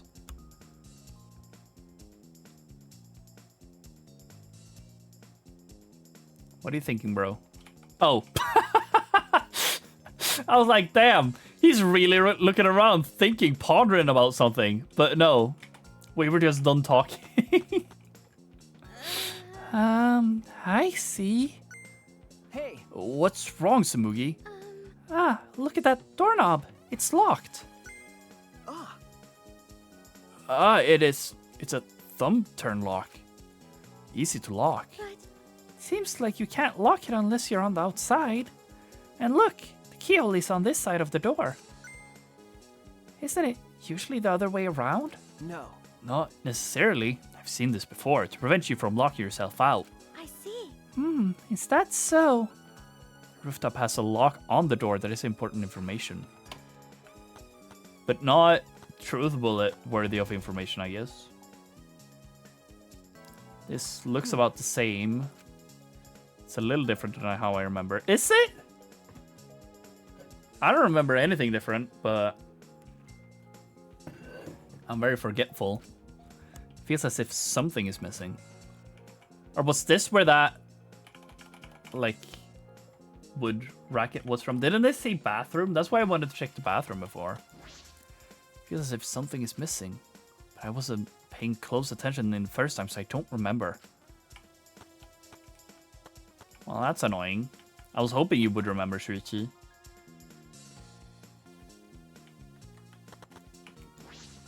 Might not be directly connected to the case, but I should inspect these binoculars.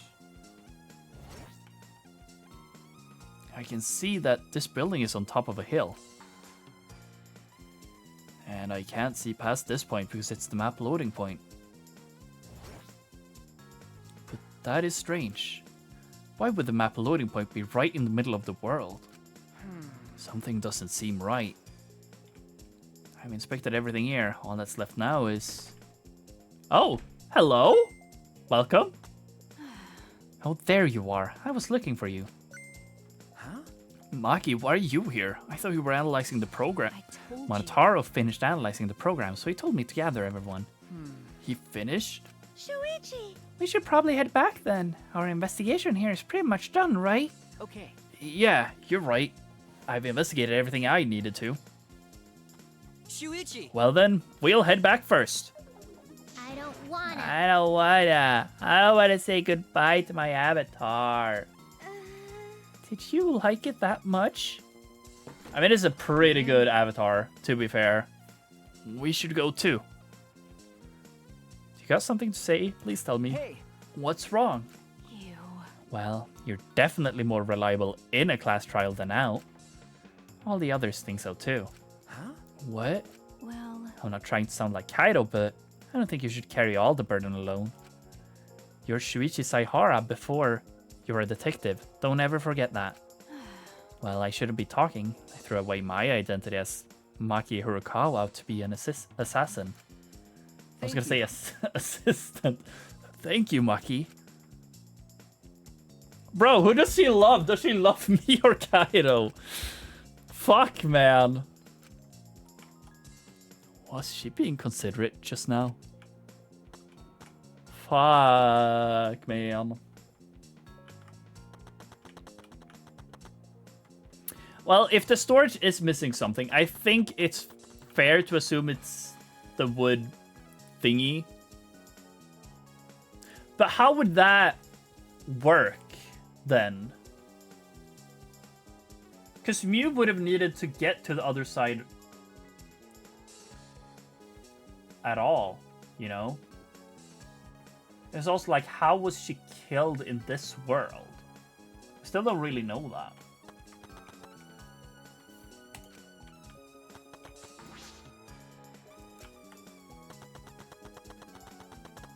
I low-key hate that I'm so forced to follow the narrative, but yeah, it's just you and me. We should log out too. by the way. By the way, did something happen between you and Kaido? Huh? What? Well, When he logged out a little while ago, he looked like he was in a bad mood. Sorry. I'm sorry. That's probably my fault. well, I don't know what happened between you and Kaido, but that idiot is simple, so I'm sure he'd forgive you if you just apologized.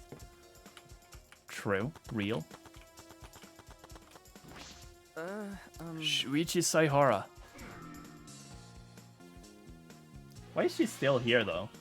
What does she want to do? Because I'm assuming she wants to investigate something, but did she just want to tell anyone? Ah. Cares about Kaido's feelings, not yours. True. I pulled the device off my head and the real world appeared before me. Oh, well, there she is. Shuichi! Well, Shuichi, is the real world way better than some virtual reality? Anyway, I felt so lonely without you around. Apologize for making me feel unloved. Hey. Hey, there's something I wanted to ask you. Huh? I totally didn't draw anything on your tummy while you were logged in, okay? Why my tummy, dude? Huh? What? It's a lie. Yeah, I'm kidding. So what did you want to ask? Is that all right? You planned to meet with Mew on the roof, right? Did you end up meeting her? Oh, so you know about that, Shuichi. Impressive, Mr. Ultimate Detective. Okay. Then I'll tell you what happened. I never met up with Mew. I couldn't get to the rooftop because it was locked. Huh?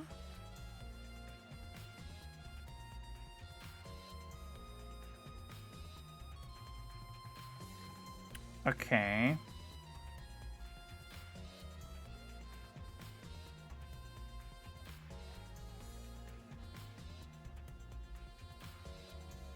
So, okay, we have to ask Kaido if he locked the rooftop then, I guess. After I gave up and went to the salon to search for the secret of the outside world. Is that true, Kokichi? Are you doubting me? That's... Can someone verify that you were at salon the entire time? Did you meet anyone there? No, I don't have a witness. Right? But you can also say there is no witness who can prove I wasn't there. Hey! Unless you saw the salon empty yourself. Anyway, Well, it's up to you whether you want to believe me or not. Shuichi! But you shouldn't doubt me like that. We're partners. Which one is it? Did Kokichi meet up with Mew or not? Is he lying or telling the truth?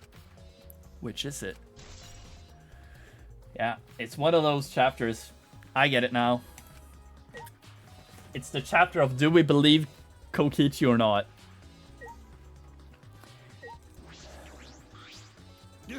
First you log me out, and now we get called by Monotauro because he needs to tell us something. I wasn't able to finish investigating Mew's avatar again. Hey! What am I gonna do? I can't claim my name like this. Well, I'm gonna ask you, dude. I'm gonna ask you if you locked the rooftop or not.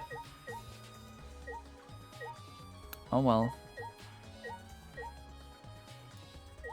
Okay.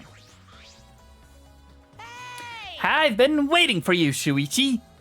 I'm sure Maki already told you, but I finally finished analyzing the program. Okay. I'm starting to put together a lot of important facts, so here they are.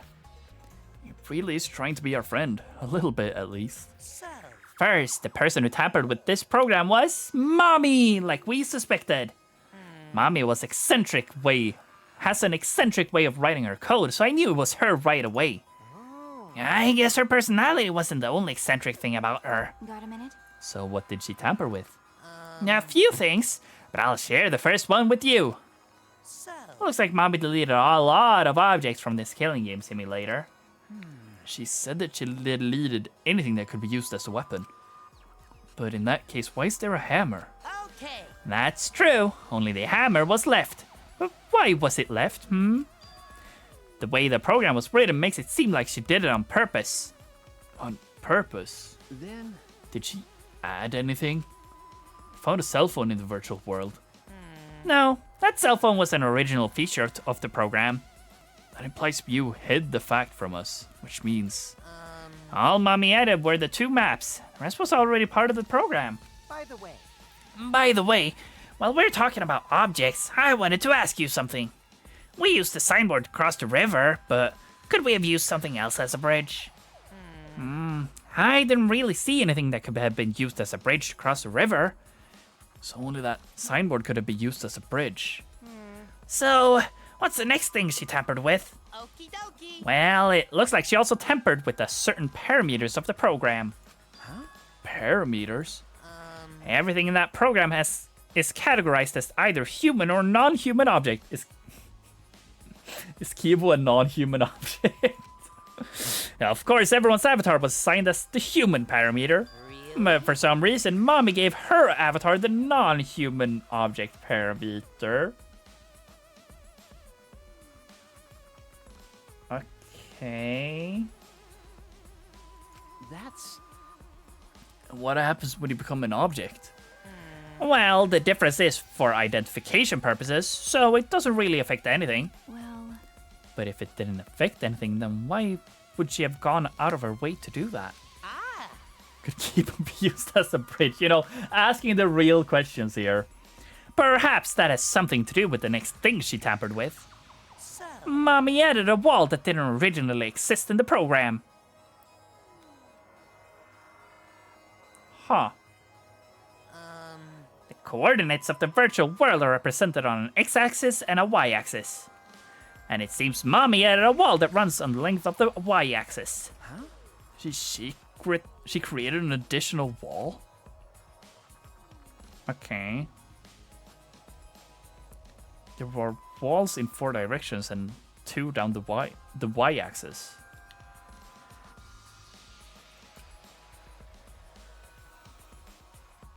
How can an object die? Yeah, that's what I'm wondering now. But you're positive there was only one? okay. Yep, it's definitely the only one. What does that mean? Which wall was the one you added? Well, I do wonder. Shuichi. What was the world like originally? You said there wasn't anything past the wall. Was it another lie?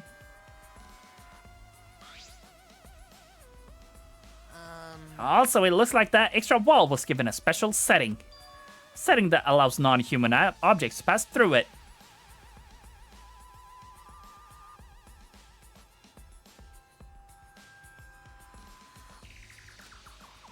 Allows objects through?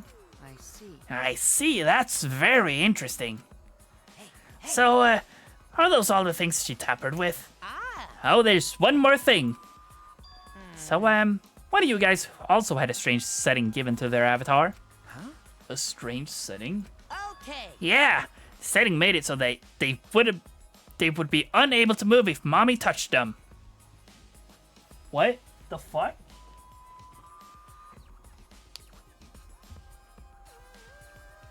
Then... So if you touched them, their avatar would be paralyzed? Hey. Who was it? Yeah, it was Kokichi. Huh? It's me? I didn't know that. Well, duh, I wouldn't know. I never touched Mew in that world. I see, I didn't even notice. Okie dokie. That's all I have to report. Well, do you think it'll help you guys out? Okay. That helps a lot, thanks.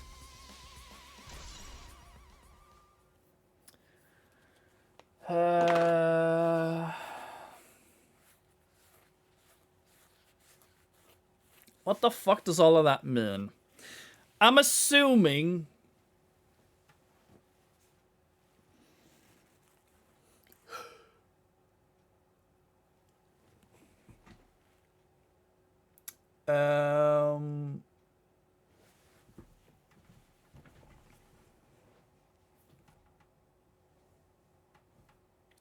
So one of the walls, I'm guessing...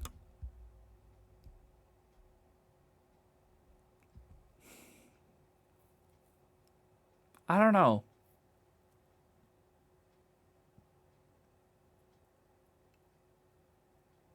It's so hard to say, because I feel like, is an investigation just over here? It's not. Okay, cool. Because, like, if we can go back into the world, there's so much stuff I want to investigate. This is why I'm so sad about the limitations of this game, obviously. That, like, I'm not allowed to investigate everything I want to investigate. Like, hopefully I get to see the river thing. I want to try that. I want to see if now objects have human and not human objects. Let's throw a non-human object at, like, everything and see what happens, you know? And then the question is, what was the whole Kokichi deal with? Like, did she plan to use that setting to kill Kokichi? Is that it? Like, was she gonna backstab him? Then she died instead? I don't know. I should probably tell you this too, though it's probably not related to the case. Some sort of avatar user error occurred when you all logged in for the first time. An error? The contents of the error are unknown, so I can't provide any details. But something strange definitely happened to someone's avatar when you all logged in. Well... I don't think anyone's avatar was acting strange, though. What kind of error could it be? That's important information. Okay. Did someone put the wrong chords, maybe? Oh, well, yeah. Investigation's fucking over. Fuck! This is so weird. I don't know what the fuck any of this could be. Excuse me? Okay, someone's tired, I guess. That thing where everyone stands in a circle and talks about the dead body. True, that thing. Low energy? Yeah. Me? No, I'm excited. Really. Is that so? I'm just taking a little break right now. When I'm done, I'll be my usual energized self. Well, couldn't you take a little longer of a break and let me investigate a little more? Yep. I'll be way more energized later. Anyway, that's all.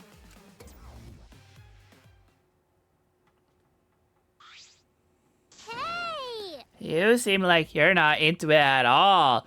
We don't have to do the class trial, you know. But it's gonna start, huh? We no can stop it anymore. You're right. No, we can't. So, This is all I can tell you guys, but I don't want any of you to forget. I'm your friend. Okay, so he's dying next, I think. It's fair to assume. What? Huh? He just decided we're friends? Thank you. Thank you. Gonta feel relieved. Not doing the class trial today, dude. Yeah, I'll look at all the things, all the clues, and try to guess something. Like, I feel like some things are a little, I don't know, like, obviously somebody logged off Kaido for whatever reason. That could have either been Kokichi or it could have been Mew. Then... But it's so weird because she died. Mew died in such a weird position. In a weird place, I guess. Who investigated the salon Kokichi did. So he could have logged Kaido out. Or it could have been Mew with her flip phone. Gonta did too. No, Gonta was on the outside.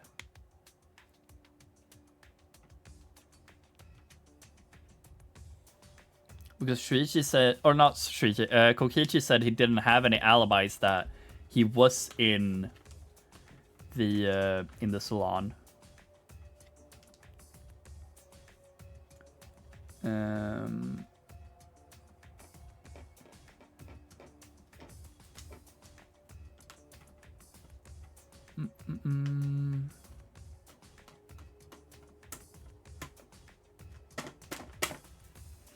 It's so weird. There's so many things that I feel like I've not been able to solve yet. Let me look through the truth bullets here. So there's a few things. First off, I don't even know how Mew died.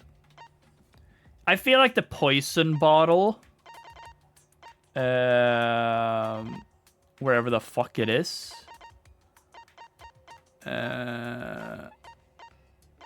was it so irrelevant it wasn't even a truth bullet? No, this. Like, I feel like this is a red herring, but I don't know. There was a bang, they ran out, Gonta came running over. Yeah. So Gonta heard it, but Kokichi claims he didn't hear it, which is weird. But everyone else heard it.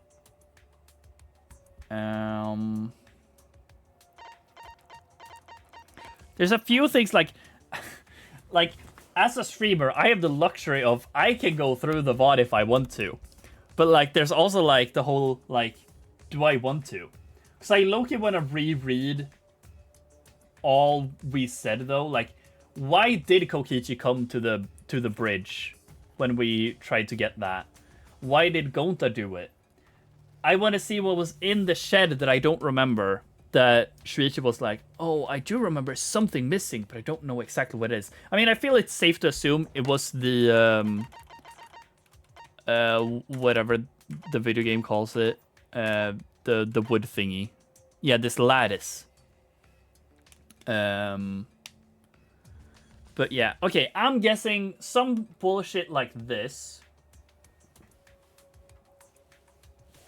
My guess is that the river can transport objects. Like whenever the where's the map here? Let me use my hand. Here, hand. Like my guess is that whenever an object goes into here to the world border, it gets teleported over here. That's how when the bridge was over here and Mew yoinked it off, it goes all the way down here and it follows through. Then it comes here and it teleports over here and then it got stuck on this.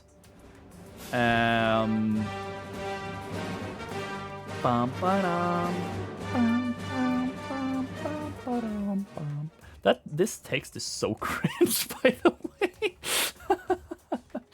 What does that mean? I'll get to that. Anyways, Reflex, thank you for the raid. I appreciate it. I hope you enjoyed Uma Musume. I'm assuming you did Uma Musume. What's the thing again? SO, I think. X Reflex. You guys know him, most of you already. But I appreciate it. Thank you for the raid. I appreciate. Any people new from his stream? Hello, I'm Toasty1. I'm a silly, stupid live streamer who streams video games. Currently, I'm playing through Danganronpa V3 in the 4th chapter. So if you're aware of spoilers for this, like, soon-to-be 10-year-old game, now would be your time to get out. But if you want to stay, I appreciate. But yeah. Okay. Where was I? Your theory is only objects can travel through the river. Mew is an object, thus she can travel through it. That's why I'm assuming. But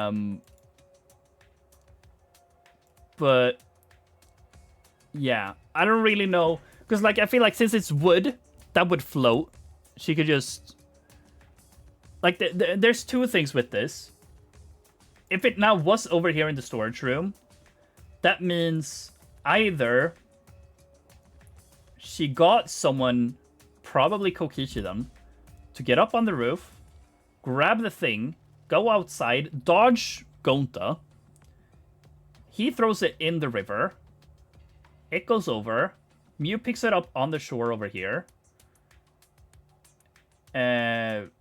Maybe she does something, I don't fucking know. Then goes onto the river, hops off, leaves it somewhere on the shore or whatever.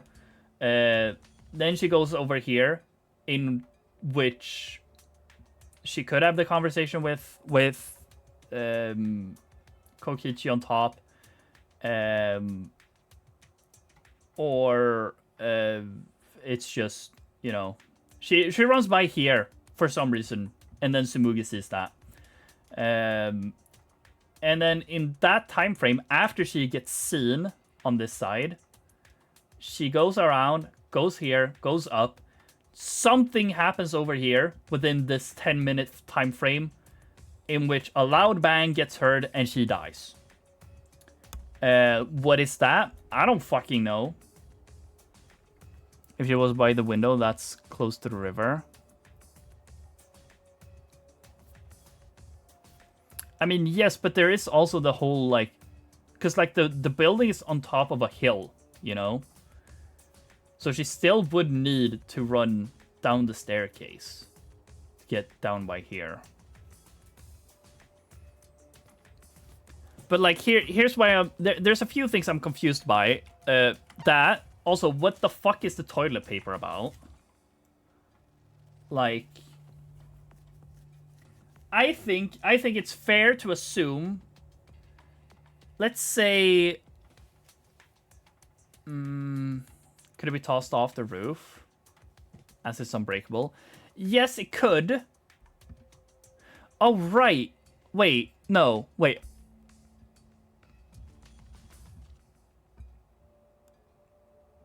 I guess I technically don't know this. I've just been assuming prior to this that the bang is related to her death, because where's her account? She says here, while Tsumugi was searching for the secret of the outside world in the virtual world's mansion, she saw Mew's avatar through the window, and she told me that roughly 10 minutes after. And this is where we heard the bang. And I'm assuming the bang has to do with her death, but it could very much not be that.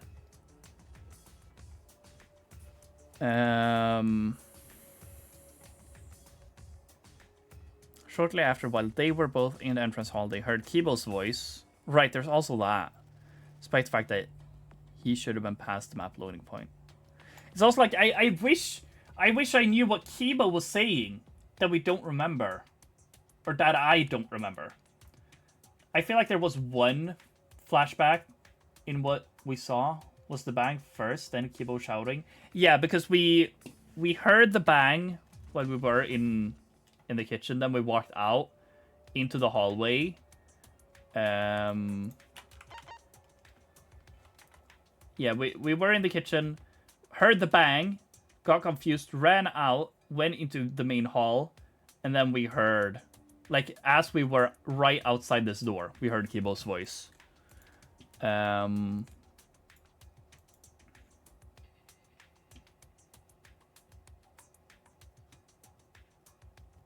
clock is still very weird. I don't get the clock, dude. What? Because like, why would they put glitter shit on it and be like, this probably has no relevance. This is probably not important. That makes me think it is important, dude.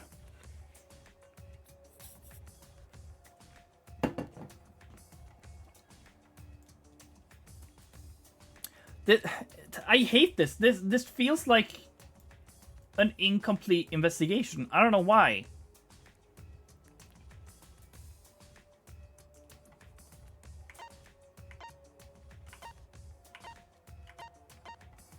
Looking for the secret of the outside world, Mew volunteers search outside the chapel and split up from Himiko and the others. While Himiko, Maki, and Kibo were searching inside the chapel, they heard a loud sound as though something hit the chapel from the outside.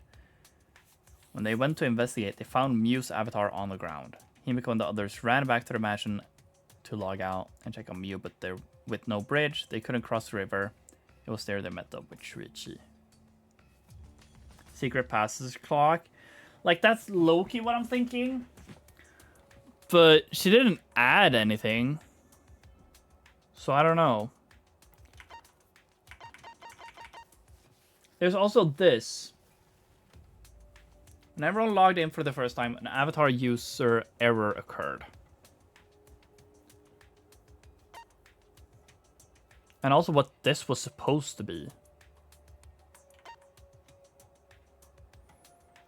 Coordinates in the virtual world are represented on an XY axis. Mew added a wall along the length of the Y axis. The wall had a special setting that allowed non-human objects to pass through it.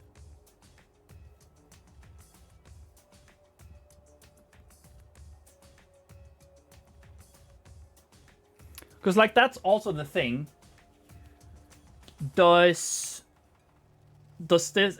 Like, here's another thing I'm wondering specifically. Like, there's a lot of shit in this trial, I feel, where it's, like, up to interpretation or whatever.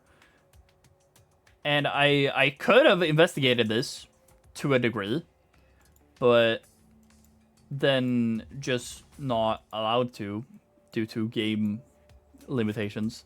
Does this wall had a special setting that allowed non-human objects to pass through it? Does that mean initially that wasn't a thing?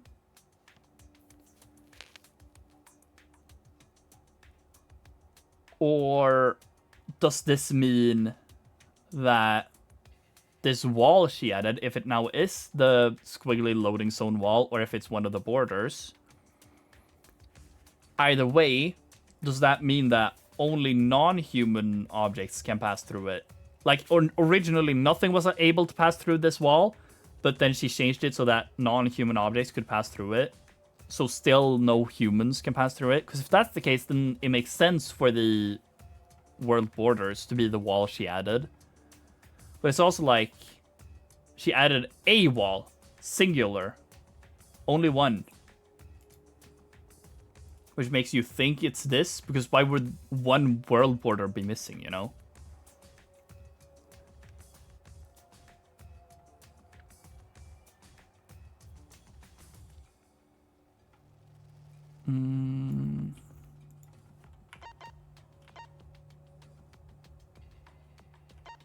Have you ever seen a grid?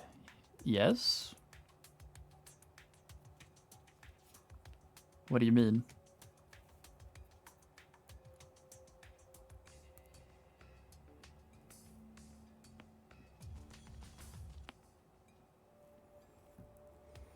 Where's the y-axis placed on a grid usually? Vertically.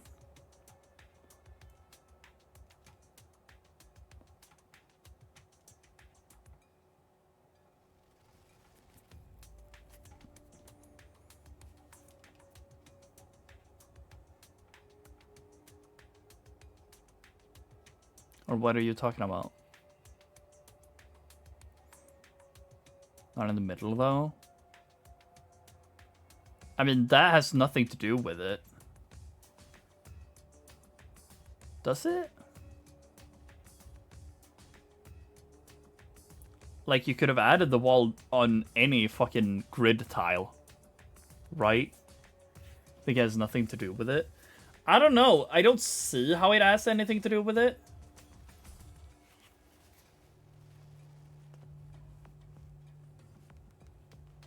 The middle is in a wall anyway. Ah, fuck.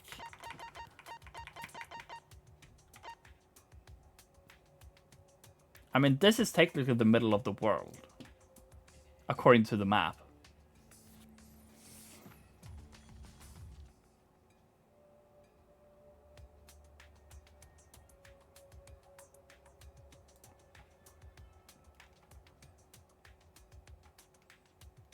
Yeah, when going through the map loading point, sight and hearing are momentarily cut off. That is in the wall in question. Can we really assume that, though? In order to go between the mansion and the chapel, it's necessary to go through the map loading point and cross the river that runs parallel to it.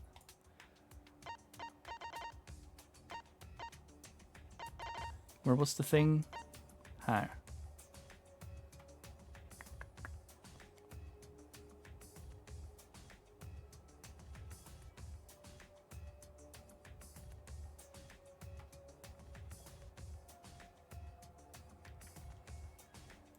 Like, it doesn't say anything that it's like... It says along the length of the y-axis, so I'm assuming across the whole thing. So that doesn't narrow down the question. It could still be the loading zone. It could still be one of the bordering walls, right? The world borders. We've seen humans pass through it. Yes, but like... That's what I meant with... The wall had a special setting that allowed non-human objects to pass through it.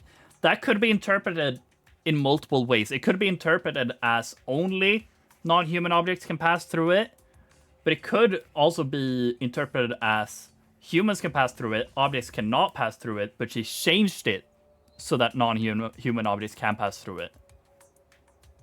Because that's the only setting that Monotaro found, right? That it was changed so that non-human objects can pass through it. Because, like, I could see, since this is a killing game, you know, I could see if this now was here the whole time. But actually that doesn't make sense because it contradicts, because this setting was applied to the wall that she added.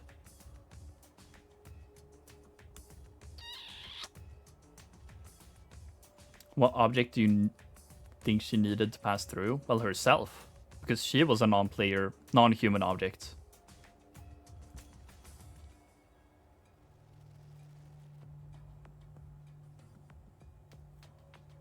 Oh wait, what object do you think she needed to pass through?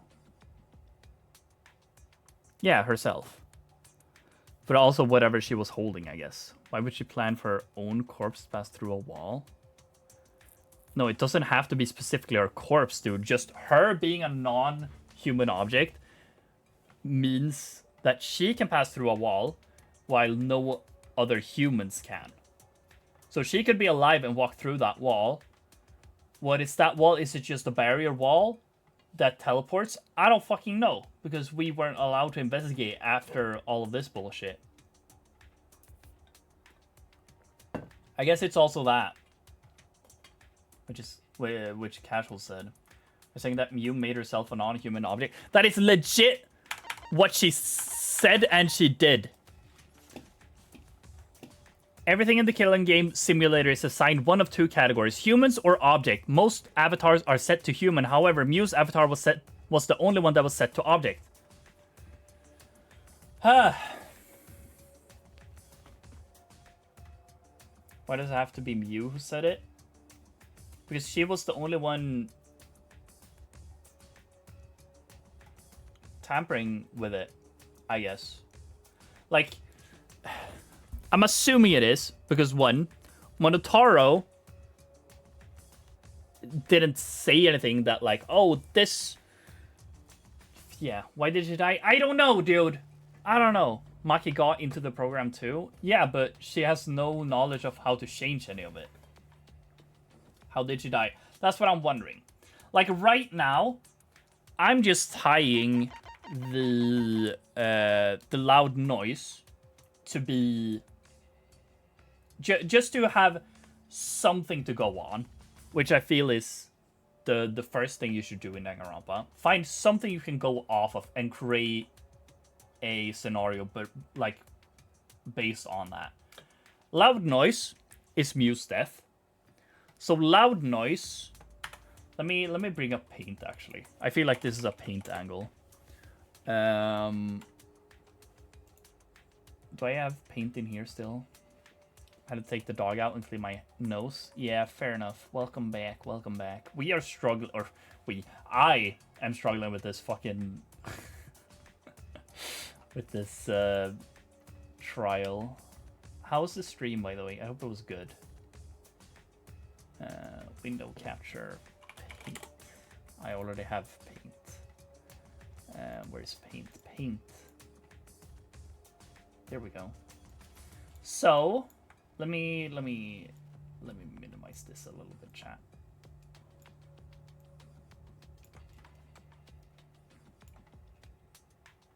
I think the middle part is the wall in question.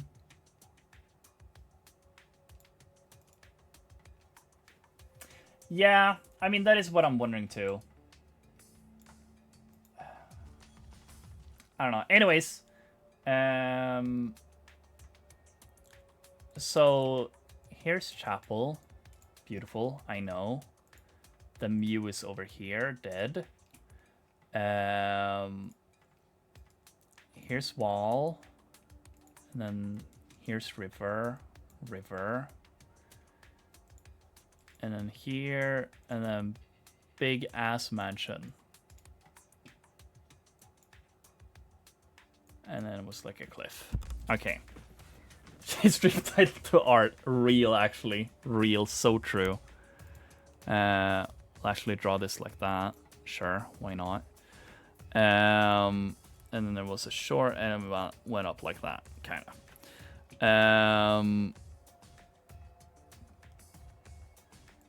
Whatever. And then it was stairs.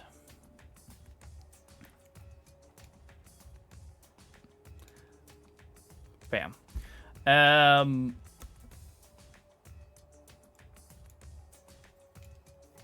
So either she made this wall, or she made this wall. Like Sayo says, it's hard to say if this is supposed to be wall in question, because at the same time, this feels like it would have been a lot of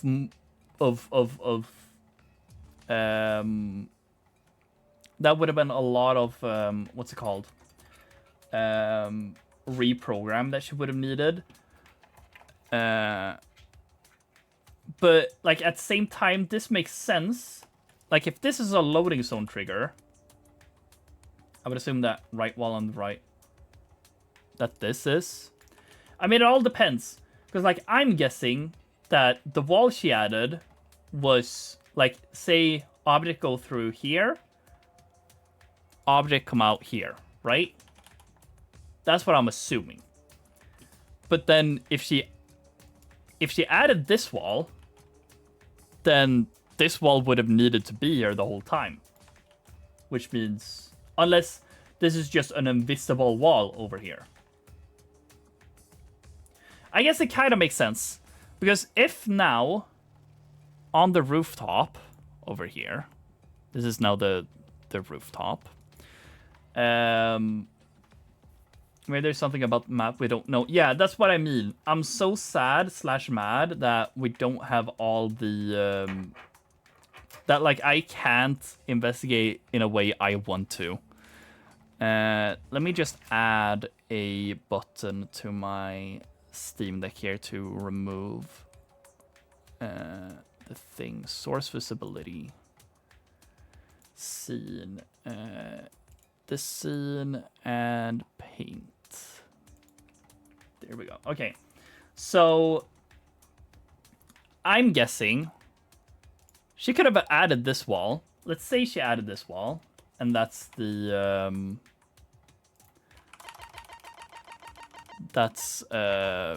yeah, the wall she added. Let's just say that it's this wall over here. It doesn't have to be the bordering wall. It could just be a loading zone.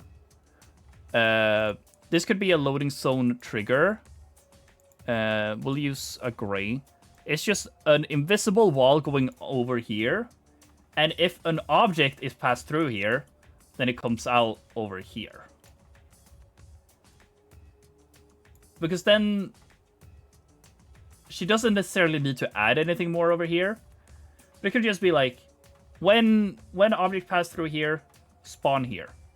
Or it could be even easier. Oh my god, wait, did I just low-key figure it out, maybe? But where would she have... Because I was gonna say it's... Throw object over here. It gets spawned onto the roof. Let me use gray again, actually. Over here is where toilet paper is. Beautiful, thank you. I know. Say she's over here. She throws object over here. And since she's also object, she goes through here. Spawn onto rooftop. And on the rooftop, she grabs the thing, the wood thing, in over here. Uses toilet paper to go down. And she takes this to right over here. And that's how the thing gets over here. How do we hear Kibo's voice from the chapel here?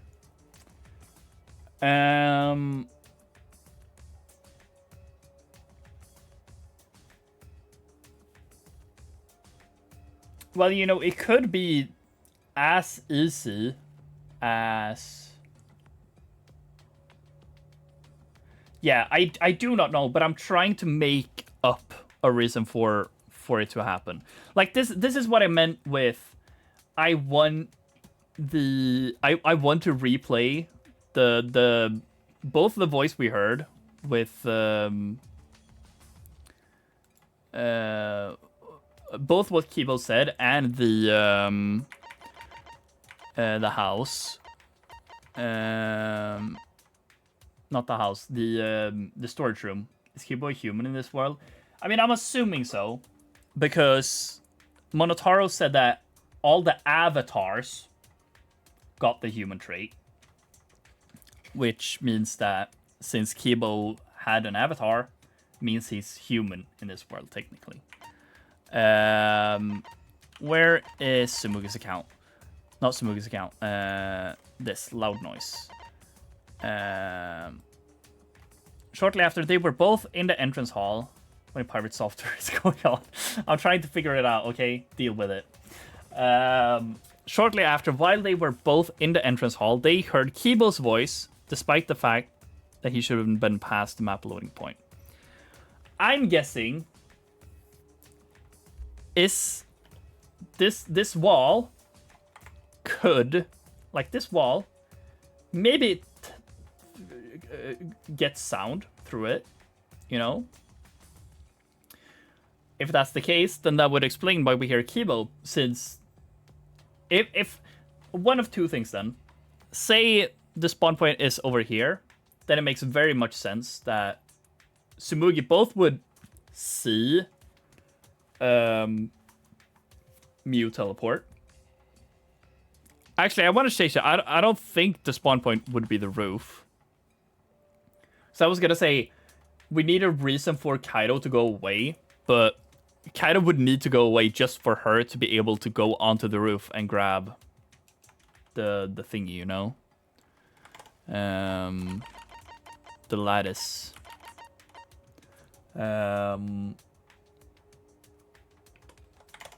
But yeah. I don't know. It's...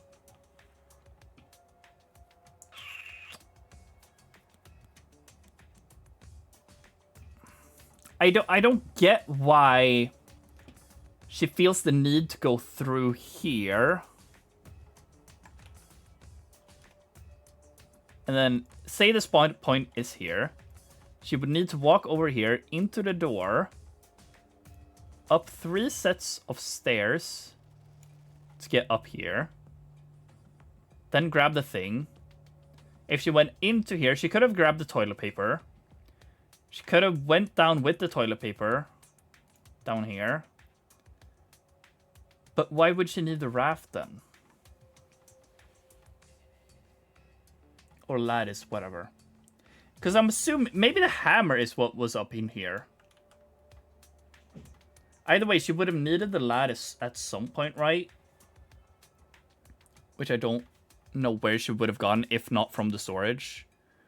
Unless it was over in here in the chapel. Because then she could have just put it in the river. It flows into the wall over here. And then it spawns over here. Oh my god, what if... Yeah. So, like, what if it's not... Specifically, the spawn point is over here. The spawn point is just... Wherever on the x-axis you are, you get spawned on the other side of the world. I feel like that's a safe assumption. Because that means that the bridge that was over here... bridge over here, if it goes down in here and goes over here, then it would spawn over here, and that's where the rocks were. So, you know, it would get stuck on that.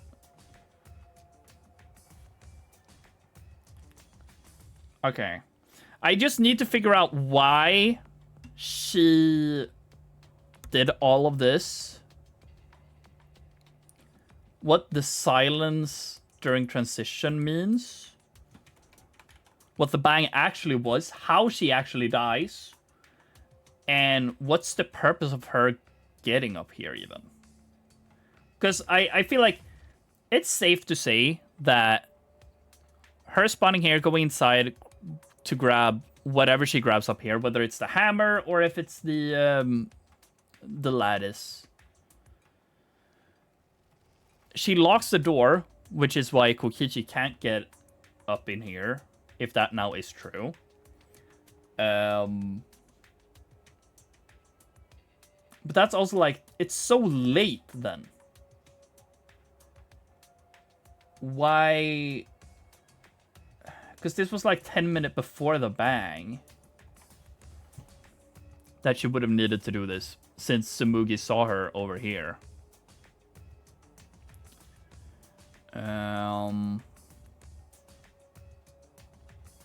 But yeah, toilet paper, she goes down, uses the lattice to traverse the water, gets off here, brings it for some reason, and then it's over here, and then she dies somehow.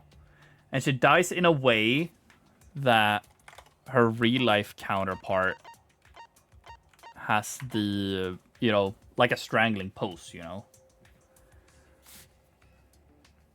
And then it's also, I just saw it now. What is this? What does this have to do with anything? And I guess also this. How'd she get strangled? Yeah, that's what I'm wondering. That's that.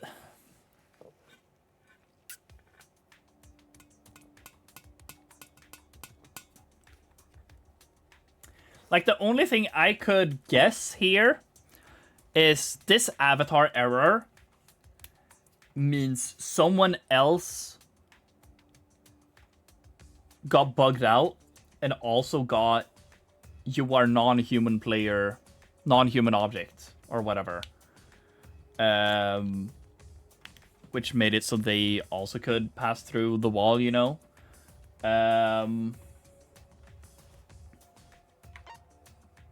But it's also like, what does this have to do with anything? Sure, this could just be as easy as her getting a way to kill Kokichi. Like, maybe she set up everything in order to be able to grab Kokichi, keep a hold of him, as he wouldn't be able to move him over to where she set up camp on the right side of the chapel, where she would kill him with a hammer, which is fucked up. But, you know, it could just be that easy. And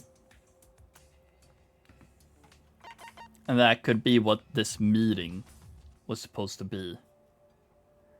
When everyone was deciding to split up in search for the secret of the outside world, Mew volunteered to search the chapel.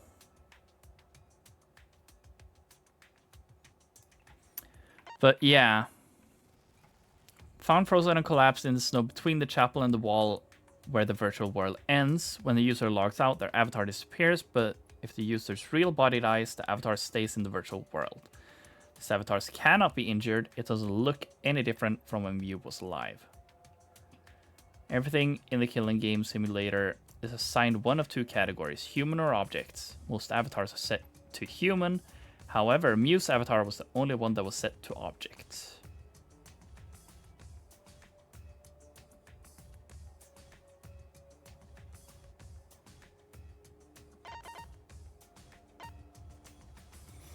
I mean, this is also one of those like up to interpretation thingies. Does he would be unable to move mean that he sees everything that's happening, but he just can't move? Because if that's the case, then, you know, all the thing he said about like, oh, the door was locked, so we didn't have the meeting. That could be true, you know. But if that's not true, I think that's the obvious interpretation. Yeah. Because it's like, if it's also that, like, he doesn't see anything, then the meeting, like, the door could have been locked, but then she grabs him from behind and takes him to the opposite side where he then murders her. Then it's like, what is the big bang? What is the loud bang? You know? Maybe the avatar, like the avatar error, for all I know, is that this is not a thing, you know? Like, she made this, then there was an avatar error that made it so that if she grabbed Kokichi, he could still move, you know? I don't know.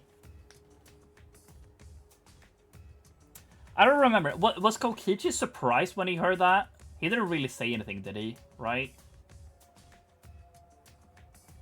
He said that she didn't touch him, so it was fine. That's what he said. I do remember that. So then the question is, yeah, that's literally what I'm talking about, Casual. Like, would he remember that then? Because he obviously doesn't have a memory of her touching him. But he could very well be like, oh, he's in the mansion. He gets touched. He stops remembering, can't move. She brings him to the other side. Stops touching him, prepares to kill him. He realizes very fast. Kills her back. But then he needs a way to get to the other side again. He could be lying. He could be lying too.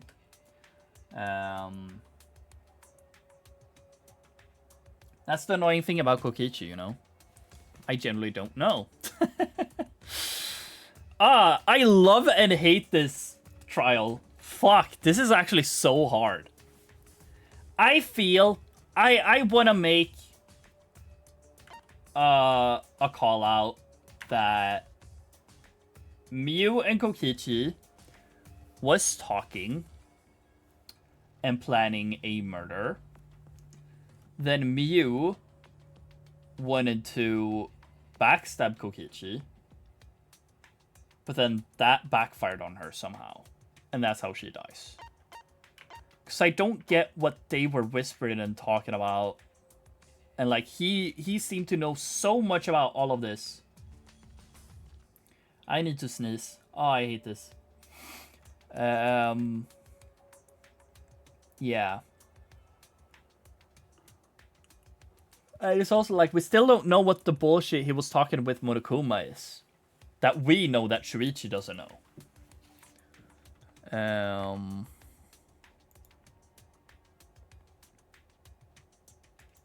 this is hard.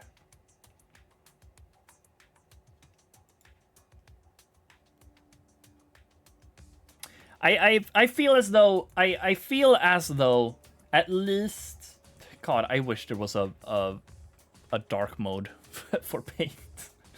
I feel as though at least the whole thing that I think wall here takes you over here on the same x-axis.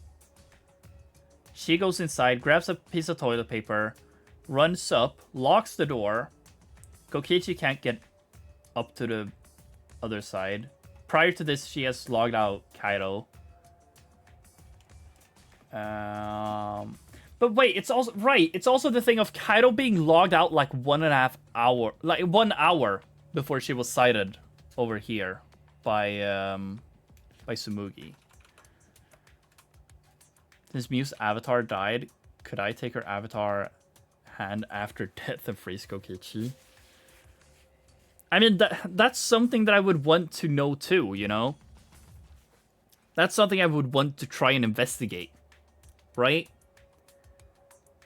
Like, there's so many things I want to go into the world and investigate that I'm just not allowed to, you know? Like, I would so want to try just throw a random object into here and see what happens. I would want to... I mean, even at this wall and this wall at that point. You know, I would want to see... I would have wanted to go on the raft and see what happened if I went over here. Sure, I would probably just go into the water and be stuck forever, since I'm not an object. But the object would go through and go over here. And that would be a lesson learned, at least. Like, I would want to try the whole, like, toilet paper thing, like, tie it to the binoculars, maybe, I'm assuming is what she did. And then somehow we got released from on top of here, I guess.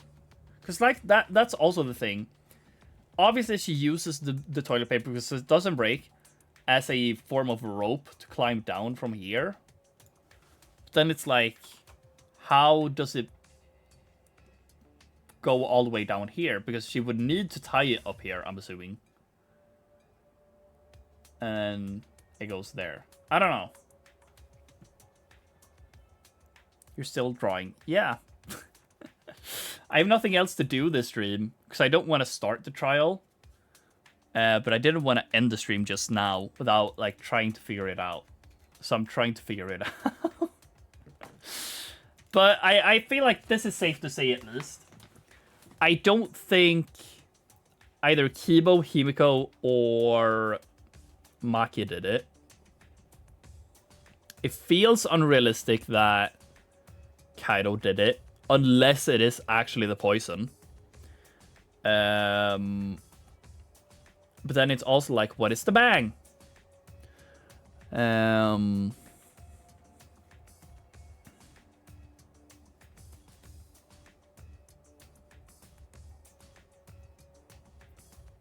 Like, there's so many things that are just like question marks. I don't know. It's hard to say. I feel like it will be a fun trial. I feel like I will see everything get figured out, and maybe that, like, I feel like a few clues will make me realize everything. Like, I feel some stuff are just like a given at this point. Like the wall, I feel like that's a given, because like that's how the raft gets over here, and that's how she gets over here since she's a non-human object. I just need to know, why does she need to go up to the roof and get this, or if it's the hammer. I don't again, I don't remember what was up here. Yeah, exactly. Where did the hammer come from? Like, for all I know, this lattice is either from up here or it's somewhere in the chapel. The hammer could be both. Could also be both of these. The there's no Z axis. Yeah, I was thinking about that too. But you know, like, I feel like that's okay because, like, technically, you can, in this map, you can base everything off of the Z, not the Z, the X and the Y axis. Like, what would the, like, there's no real, like, going up thing here. Up is the same as Z in this way, art style, or whatever. Like, there's no actual depth in this game.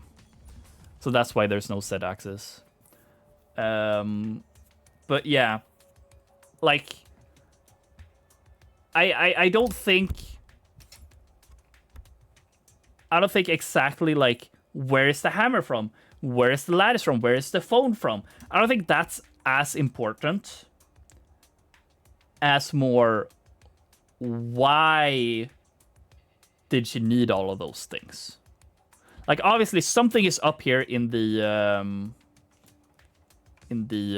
storage room or whatever. Something is up in the storage room. She needs to get that. She gets that. Goes over to the other side. Bang, happens. What was she gonna use the items she got up here for? You know? Like, the hammer, it feels like the easiest answer, so it doesn't feel real, but it could very much be use hammer to kill Kokichi. You know? Because you freeze him, and then you use hammer to bonk him in the head. Bam, he's dead. But then somehow she dies, and if she now did the whole thing and brought Kokichi over here, and he strangles her, Kokichi still needs to get to the other side. And how would he do that? Unless this bullshit, the avatar error, is Kokichi. I mean, it doesn't have to be Kokichi. Could be anyone. But Kokichi would make the most sense because her freezing him makes him the easiest target to bring over.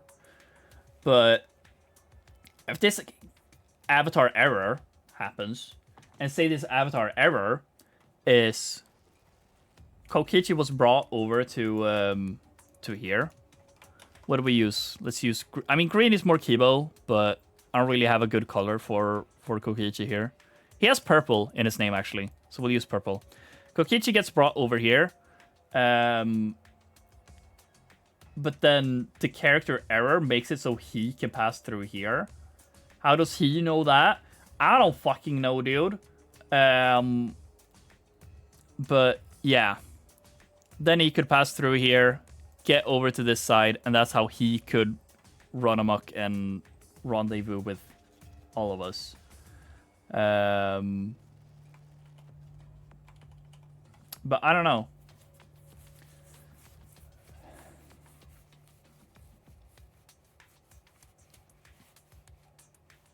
Also, let me just check.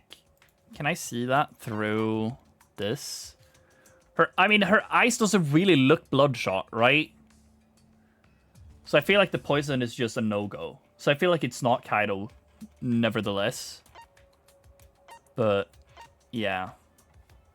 Like, I feel like the glitch, whatever this is talking about someone inputting the chords in the wrong order or whatever. Not order, wrong port. Because then it's like, who would do that? I mean, Himiko makes the most sense. Because she's like, oh, Ray is the one I hold my chopsticks in. But maybe she's that stupid and she's left-handed. You know? Say she's left-handed and she's so stupid to... Actually...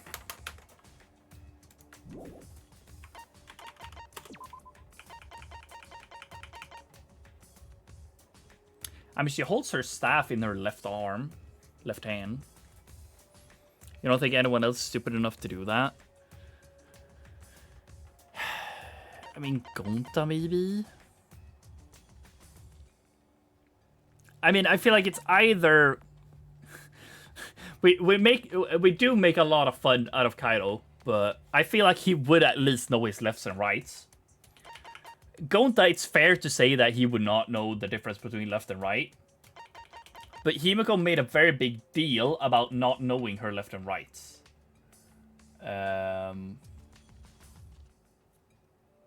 So I don't know. What does the user error matter? Because I feel if I'm just gonna go on a limb and assume what this avatar error is. Actually, let me just remove my hand. I feel like it's been there for no reason for so long.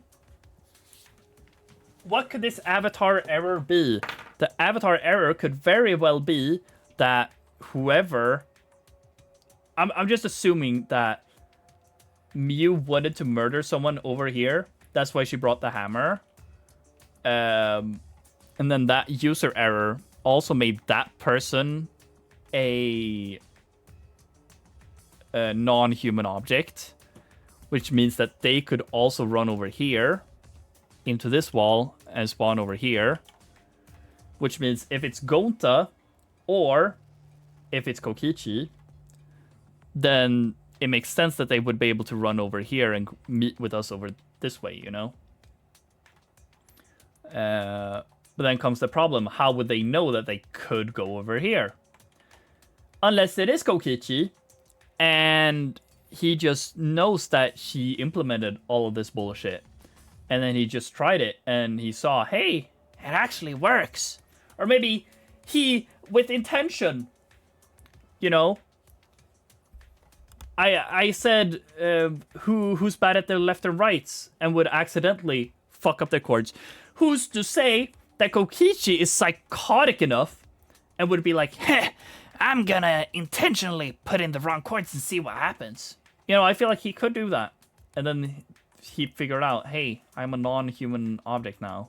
And goes there.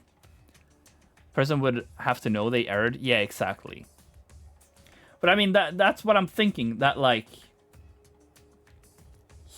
I feel like he would... Are we going to assume that the error makes you a non-human object? Yes. I mean, that's what I feel you have to do with Danganronpa sometimes. Sometimes you just have to assume some shit. Like, this error could be anything. But there was nothing visual about anyone, at least. The only other things it could have been is like this could theoretically be the error that Miu could touch him and he would still be able to move. And that's what fucks up her plan to, I'm assuming, kill him. Because I don't see why else she would implement this rule. But this error could also be something, for all I know, some stupid shit that, like, I don't know. Maybe Kiba was supposed to have a human body, but something fucked up and it made him look like a robot still. You know, we don't know that. We don't know what the error was supposed... What the error is. For all we know, the error could also be that Kaido wasn't meant to be logged out and no one actually logged him out. He just timed out. Because he existed in the world for too long. I don't fucking know, dude.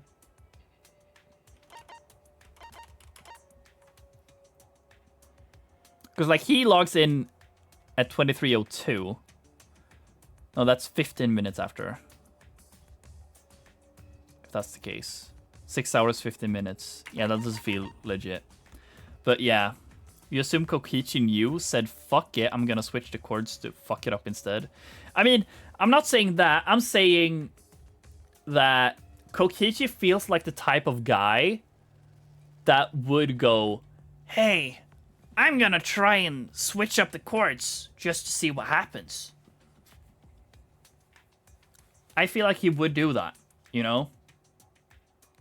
Because then, like, if we go through what I'm assuming here, my guess is, let me bring up paint again. My guess then is that we all spawn in, we all do our shit, we start looking around. Miu goes outside. she goes into the wall. She goes over here. She logs Kaido out. But, like, here's where it's so weird because... this is what I meant earlier about the whole, like... This timing seems so realistic, but it feels so unrealistic at the same time. Because, like, we log in at 11. Kaido's logged out 6 hours later. I don't think we were walking around the premises and looking at shit. Just looking at the scenery and stuff like that for, like, 6 hours. Like, I would assume, sure, 2, maybe 3. But that would mean 3 hours we were searching before Kaido was logged out. And then 1.5, at least 1 hour more, we kept searching until Tsumugi saw Miu outside. That feels so long, you know? So I don't know. Took it 2 hours to retrieve the bridge because Miu said crawl on all fours. Yeah, except I didn't crawl on all fours, you know?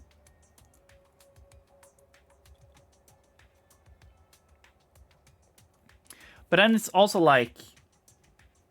Either way, let's just low-key ignore this time being a little weird and feeling unrealistic. She's over here. Now, sure, they've been searching for amount of time. Who knows what. She gets this lattice from somewhere. Let's just, for fun, let's just say this lattice was from here. I don't know. Didn't we say some shit? Let me read the lattice thing, actually. It was not seen in the chapel before that point.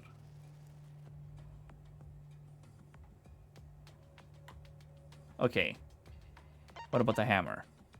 Miu claimed she had rewritten the virtual world's program to reveal all dangerous objects that could be used as weapons.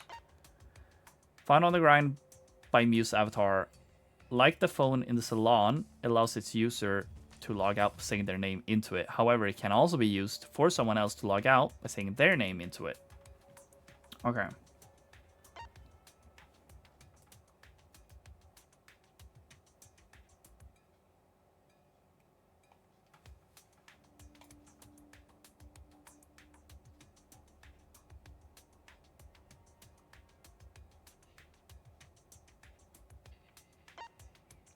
Okay.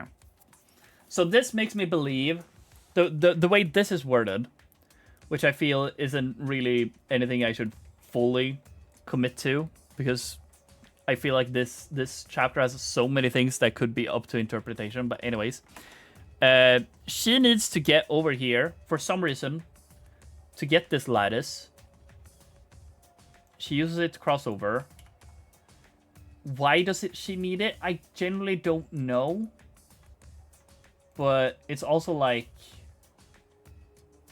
She just needs it. And it's up here, I'm assuming. So she logs Kaido out. So the roof is all free game. Goes over here. Teleports over here. Goes inside. Gets the toilet paper. Goes up. Grabs the thing from over here. I guess the... Like, could the bang be her throwing it down onto the ground?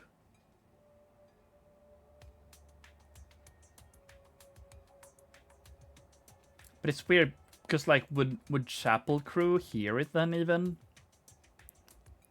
And they said they ran out kind of quickly. And then found her body outside.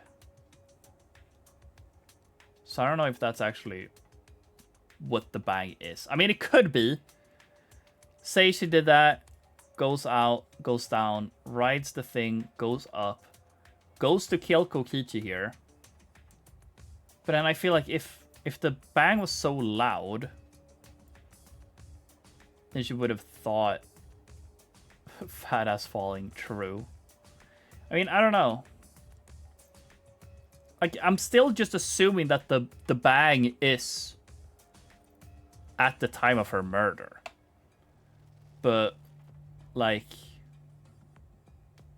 for all we know, it doesn't have to be. It's just what leads to us discovering the murder.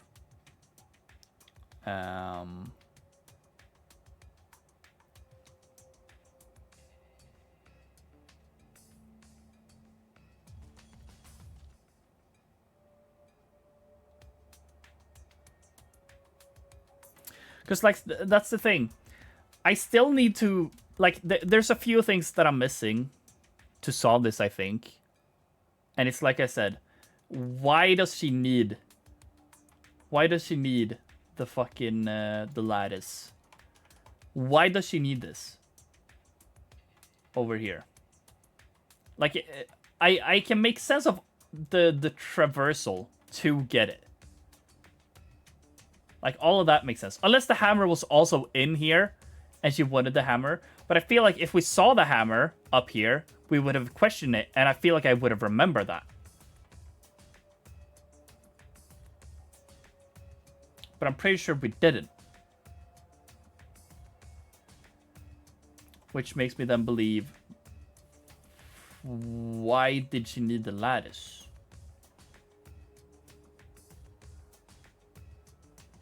And it's also like, where did she get the phone? And the hammer? And what does the wall loading thingy... Why is it important that you don't hear any sound when traveling through it? Why is that like a thing that was brought up?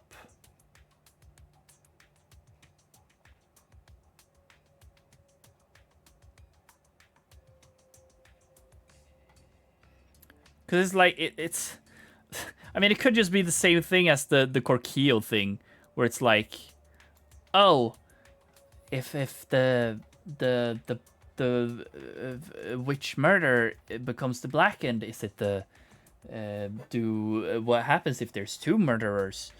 Oh, it doesn't fucking matter. It's first come, first serve. Like, it could just be one of these things, where it's like, it feels like a major point, but then they just don't do anything with it.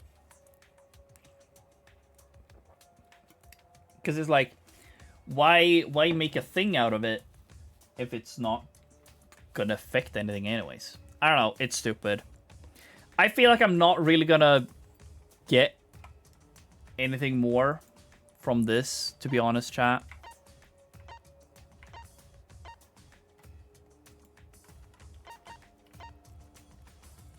There's only one in the virtual world. Mew threw into the river, but it was later found stuck in the rocks in the river by the mansion.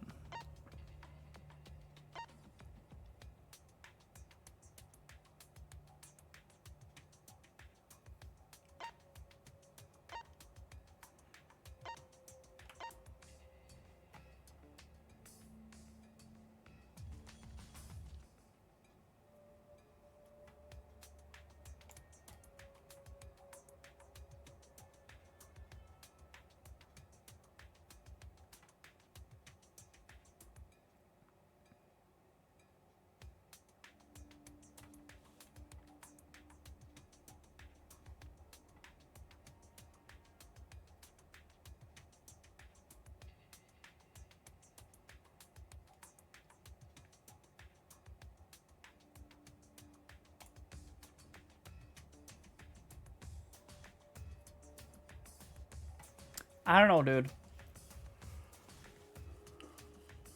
I try to make sense of something that I can't make sense of. I don't know. Let's finish the chapter off here. And with that, I mean let's keep going until the trial starts, obviously. And we'll keep going next week with this.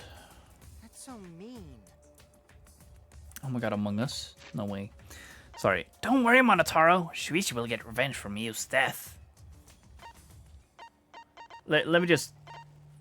what were we talking about?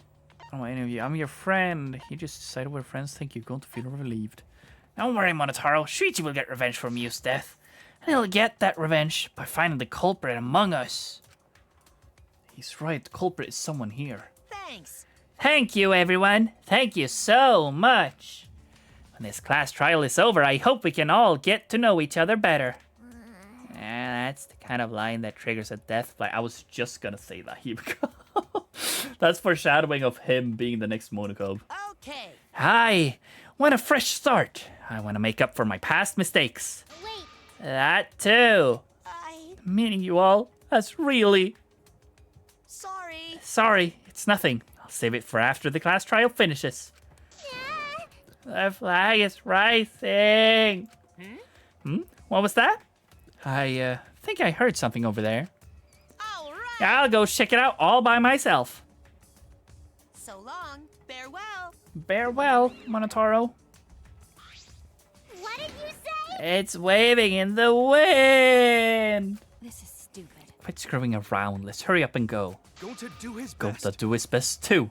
Gonta do his best to be the even little bit useful for everyone. Wow. I'm so excited. I'll definitely expose the culprit this time. What's so exciting about this?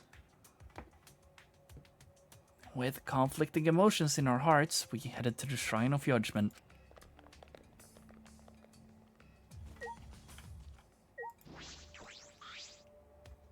Mew's hands are clasped around her neck as if she was gasping for air. Her eyes are wide open in panic. She must have suffered quite a bit. The person who found Mew's body was Kibo, the first to log out. He said that she still had the helmet on her head at the time. Still, what caused her to suffer like this? What was the cause of death? Can I boot up again? I want to boot up again. From the time of death indicated in the Monokuma file, Mew was killed while we were still in the virtual world. Hey Mew, you coming to the trial? Oh, right. Never mind. This device we wear on our heads when we enter the virtual world. Some helmets still have their cords plugged in, others have them removed. My concern is the cords. We were supposed to plug the two cords from the computer into our helmets. Cord from the consciousness, the blue for memory, red for consciousness, sorry. If they were switched, glitching might occur. That's what Mew told us. Wait, let me read that again, actually. Red is consciousness, blue for memory.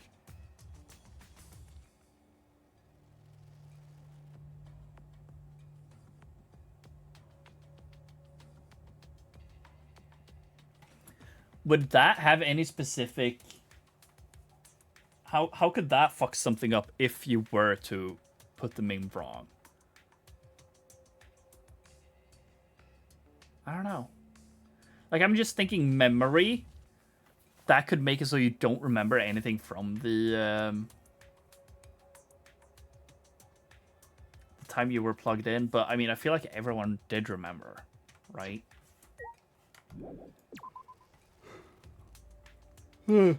It's hard.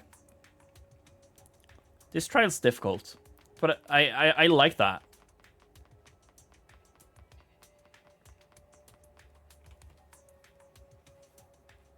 But at the same time, some of it feels so... I don't want to say illogical, but just the fact I haven't found anything that seems to indicate, yeah, this is what actually happened. I don't know. Okay, I'll ask this. You guys, or well, actually, should I ask that? I was gonna ask, for those of you who's played the game, did you figure it out prior to the trial? But maybe I shouldn't ask that. Well, I mean, shouldn't and should. I think it's more like, if you say no, there's a higher chance of something coming up during the trial.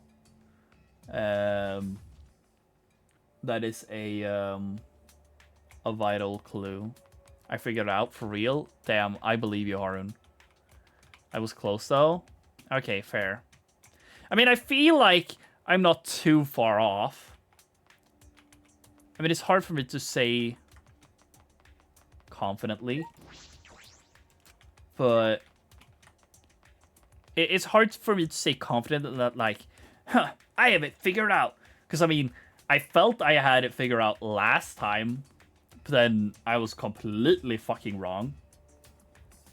But, like, compared to the Kirumi trial and last trial, if I had certain info prior to the trial, I mean, yeah, that's definitely what I feel right now. But it's like, I feel like right now, the things that I can figure out, I have figured out. Now I just need the context for some stuff, like, what was the error? What was the point of Mew's side quest, or whatever you want to call it, to get the lattice and the hammer and stuff like that? Was her plan to always kill Kokichi with the hammer, you know? I just need the confirmation on some stuff.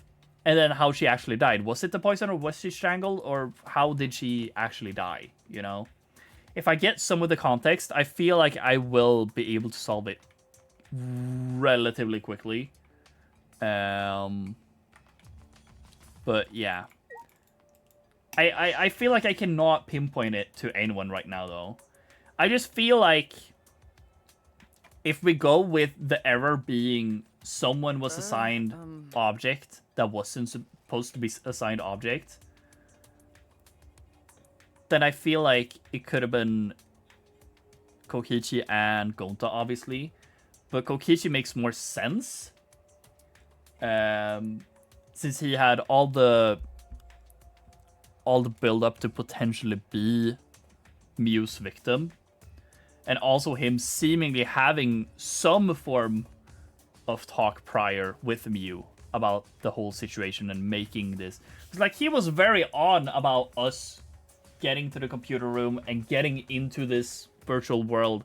And he seemed to know a lot about it, you know.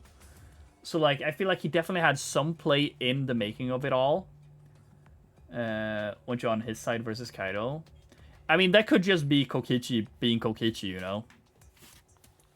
And it could also be, you know, one of these moments where it's like, oh, he's trying to get on my good side by trying to be my partner so that I start, quote-unquote, trusting him. But, I mean, he didn't really do a good job of that, if I'm being honest. But, yeah, I don't know. It's hard to say. I feel like it makes the most sense if it is Kokichi dying. Or not dying, if it's Kokichi doing the murder of Mew. But it's also like, it feels way too early for Kokichi to die. And it's like, if Kokichi dies in this chapter, who the fuck is gonna kill someone next chapter? Because I feel like the only one realistically, unless it's because they're put in such a situation which now makes sense, if it's now Mew trying to kill Kokichi. Like, I feel like out of the rest of the cast, no one's really gonna be in a situation where they would snap and kill someone, you know? I don't know.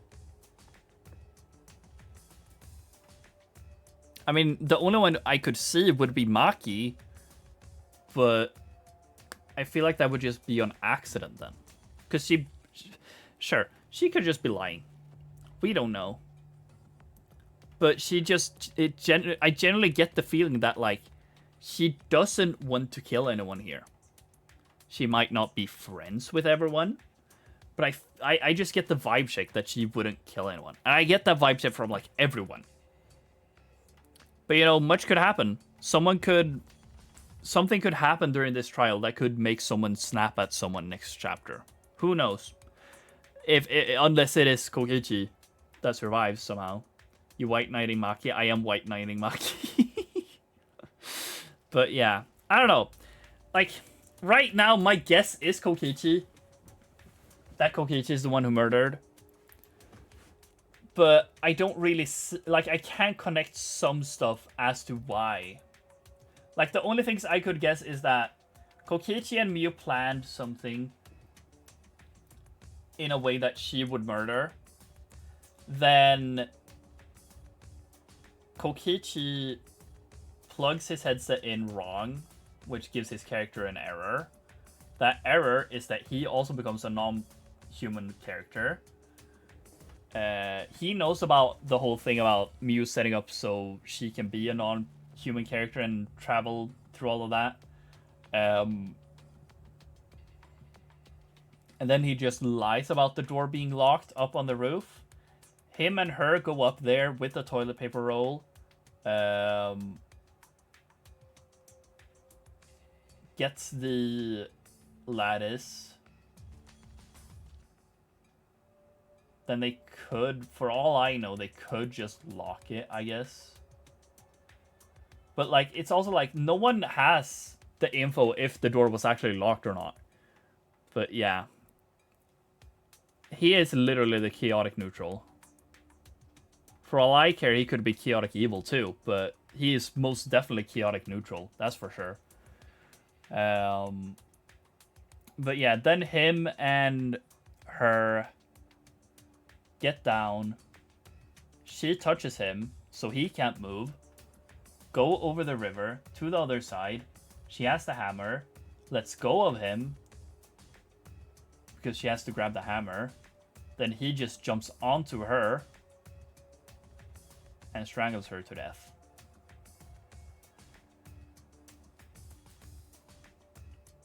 Because if he didn't do that, then she would just hit him with the hammer and kill him.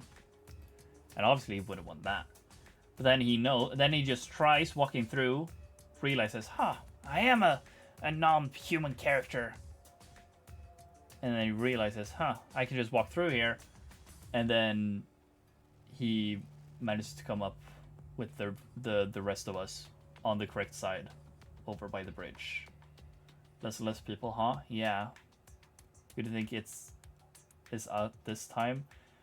We went through it just now, so if you want to check the VOD and go through my reasonings and such, because I won't go through it again, but I do think it's Kokichi. Kokichi is the one that I can make the most sense out of. And then he dies, yeah, I guess. Yeah, I don't know.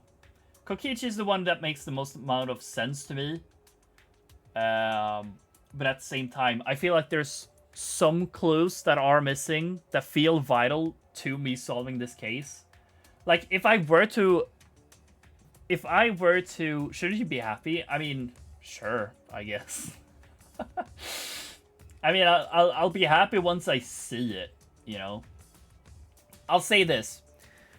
For the Kurumi trial, I felt I was like 95% confident in my guess. With the with the Korkio trial last chapter, I feel like I was 60% certain in my assumption on it being Kaido, but and then the other 40% was some stuff don't make sense, and it could very much be someone else doing something that I've just overlooked or not noticed. But then, yeah, I was just completely wrong. This time, I feel like I have, like, 60% solved. But this time, I'm actually right. But I don't know. Again, it's super hard to say. But I do appreciate this type of trial, I guess. But yeah, let's keep going. Let's chatter about nothing. But yeah, it's gonna be interesting doing this trial, I think. Oh, this everyone, huh? There are a lot less of us now. It's plain to see. Kibo's friend with benefit is dead. Yeah, I feel bad for him. This is just half of what we started with. Unfortunately. Because we allow this game to continue, we must stop it somehow. Right? We can't. can't stop now. We can't let the fun end. Don't. Cut it out. I'm certain this trial will be the last one. Hey. Let's focus on surviving this last trial first. I guess. You're right. If we mess up here, our numbers will go down even quicker. It would just be the culprit left. But That might be okay. Maybe that's just another way to stop the killing game. If we all die, then the killing game would end. What? Don't say stupid crap like that. It's pointless if we all die. Okay. Well, we don't have to worry. We've got the ultimate detective on our side. You're right. Yeah, it's time for the detective to shine. Shuichi, please keep up the good work. Okay. Damn, they're all writing me so hard. Jesus Christ. I'll do my best. Yes, I have to keep it together. This is the only time my talent can shine. I'm not just saving my life. Everyone's life is on the line. If I can't find the truth here, everyone will be sacrificed. And I will never let that happen. Come on. Hey, Shuichi, you're getting all tense. Huh? What? I mean, Didn't I tell you before? Shuichi, don't carry the burden all. you get it? And didn't I tell you before not to get in the way, Kaido? What's your problem? You really don't get it. We're all relying on Shuichi to carry our asses through this class trial, okay? You're like a parrot repeating the same lines over and over. You're bothering him. Well, you know. I think that's the most annoying thing you can do to Shuichi, you know that? Huh? What do you mean? I'm not... Shut up. Kokichi, you're annoying. Please don't. Whoa, killer girl staring at me. I was only kidding around. Maki's glare seemed to do the trick as Kokichi turned around dejected. Damn. Jeez. Finally that pest is gone. Thanks, Makiro. Fuck Kaido, damn. Okay. Just suck it up, Kaido. Now's not the time to be bickering with each other. got it. Yeah, my bad. Sorry. Say that. True. Kaido, I'm okay. Huh?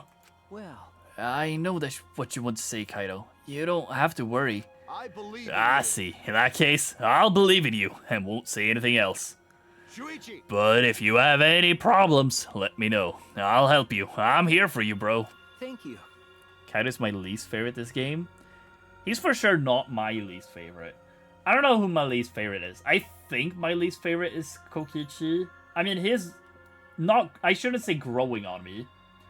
But he doesn't really strike me as my least favorite this game. Like, no one's really standing out as my least favorite. I guess Tenko was a bit annoying. I mean, I feel like it's either Kokichi or Tenko, but like none of them were like on the tier of Byakuya in Trigger Happy Havoc, you know?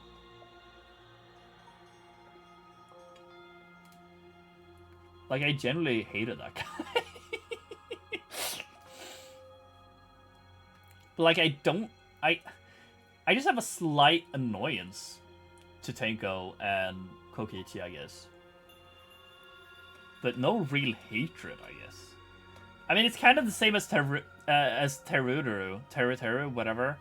He relies on others too much, lazy, makes excuses, knows you like Maki but does not care. I mean, there's also a lot of stuff that me, the player, knows that Shuichi doesn't know.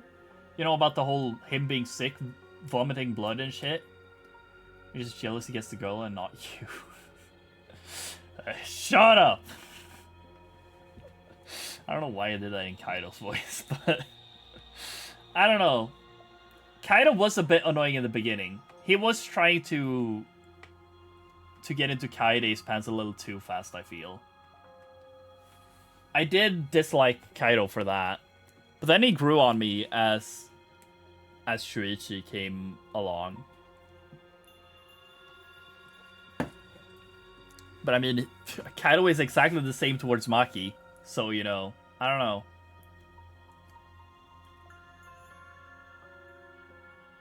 It's hard to say, really, which my least favorite character in this game is. I feel like it is for sure Tenko and Kokichi.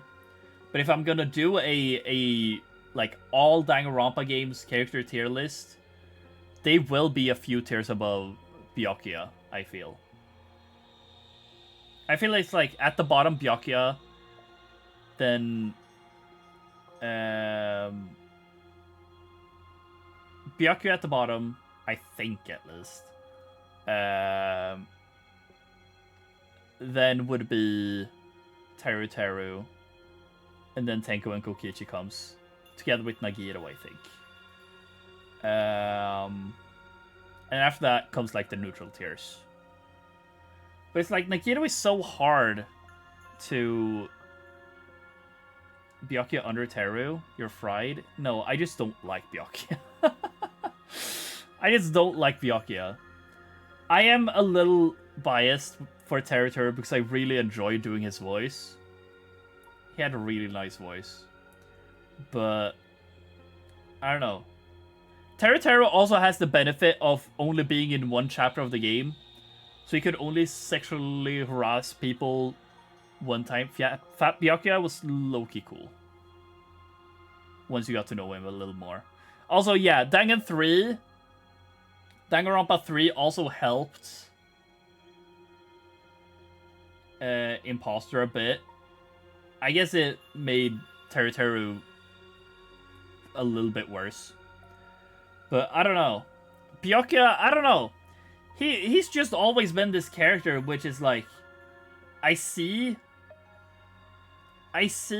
who not Byakuya. No.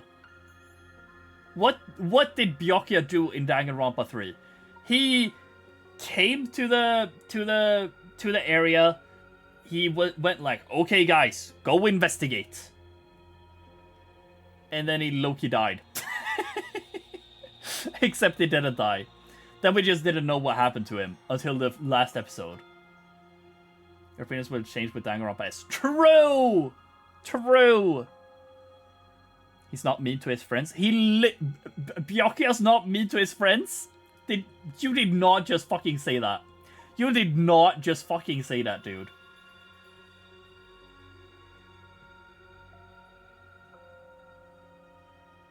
You're actually fried if you think Byakuya is nice to his friends. Do you know what Byakuya's done? Byakuya fucked with Chihiro just for fun. And if Byakuya was female, you'd call her a tsundere and see the charm, not gonna lie. No, you're fried for that. Byakuya's hangouts, he warms up to you. He starts hanging out with you, and in the final one, he's like, you know what, Makoto? Fuck you. I hate you. You're a lost cause. He's like, I thought you could change. I thought you would be able to become a better person. I could mold you in something, but no. You're a lost cause, Makoto. I can't believe I wasted time on you. And it saved Makoto during D3. Yes. So what? So fucking what? He did so because he had to, dude. He also got Aoi pregnant, dude. Well, no. Tenko, maybe. We don't really know. Not Tenko, sorry. Fucking, Toko. Did it really have to? True. You all got Aoi pregnant. Shut up. Shut up. I don't... Bad memories. I don't want to talk about it.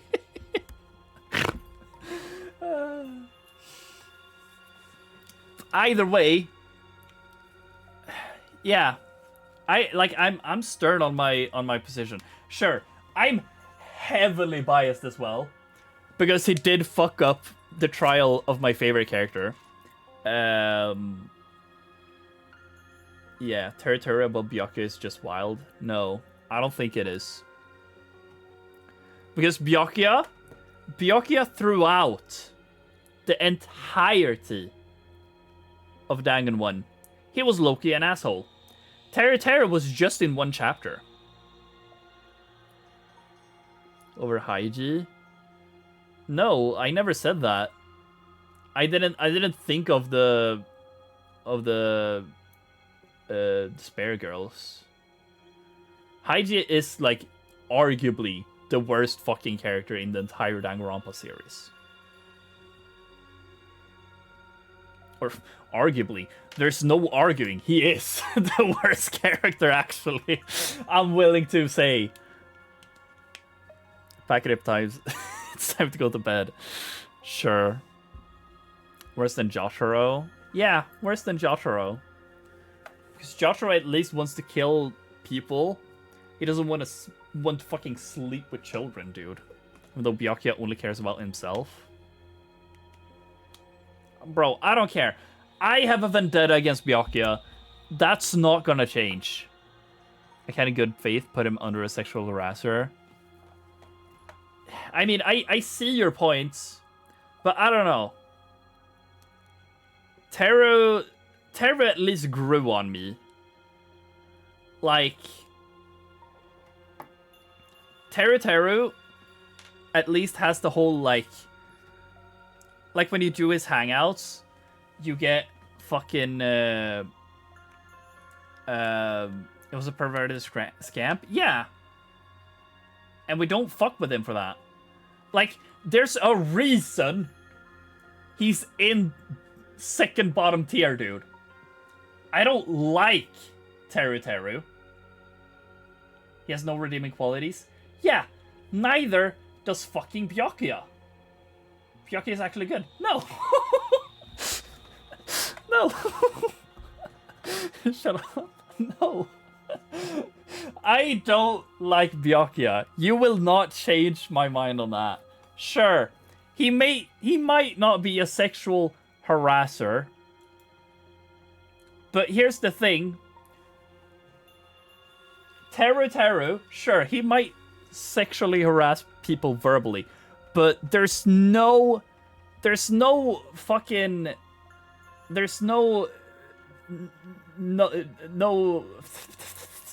the charges? I guess I don't fucking know. He hasn't physically done anything.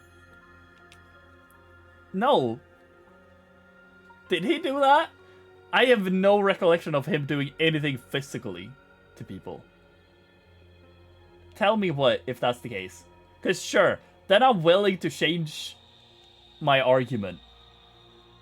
I just don't remember him doing anything actually physical.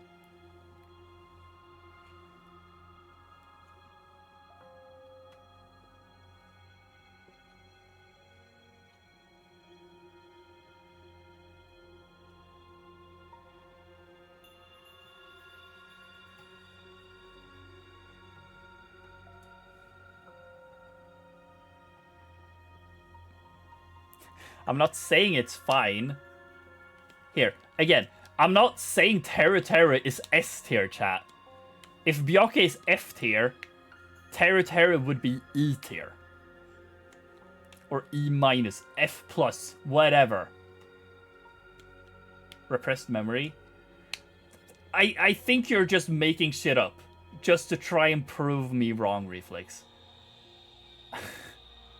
Like, I have no recollection of him ever actually acting anything out. Like, I'm pretty sure he was all talk, no game, dude.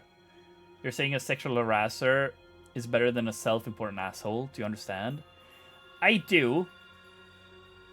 But, like, no, Byakuya and Haji is not in the same tier. I just said F as an example, dude.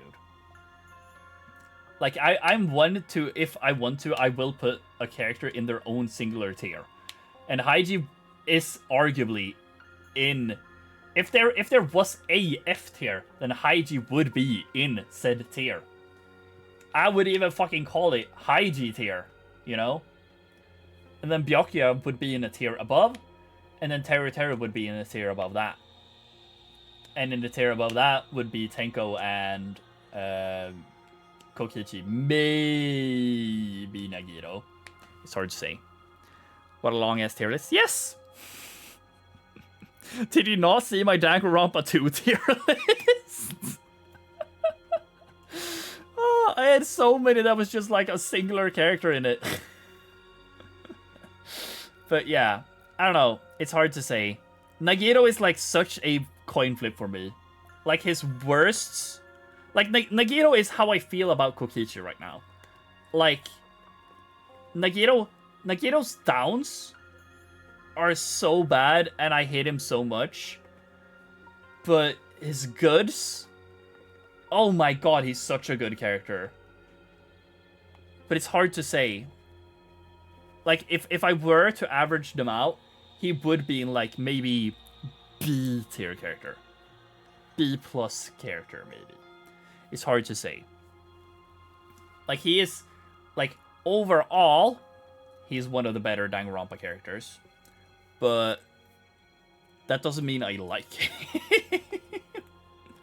It depends on what I would make the tier list, I guess. If it's like a objective, like, favorite character tier list, or if it's like a or not objective favorite character. If it's a favorite character tier list, or if it's a objectively looked overall character in the Danganronpa series.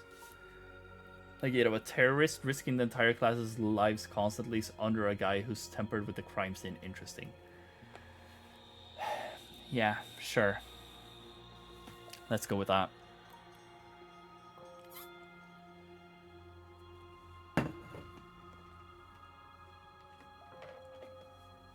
Let's go with that. If that's how you interpreted my words, sure. Let's go with that. Because that's not at all how I reason it, but sure. Let's just finish this pre-trial talk.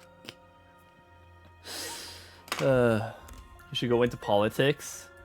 No, I shouldn't. I have no reason to be in politics.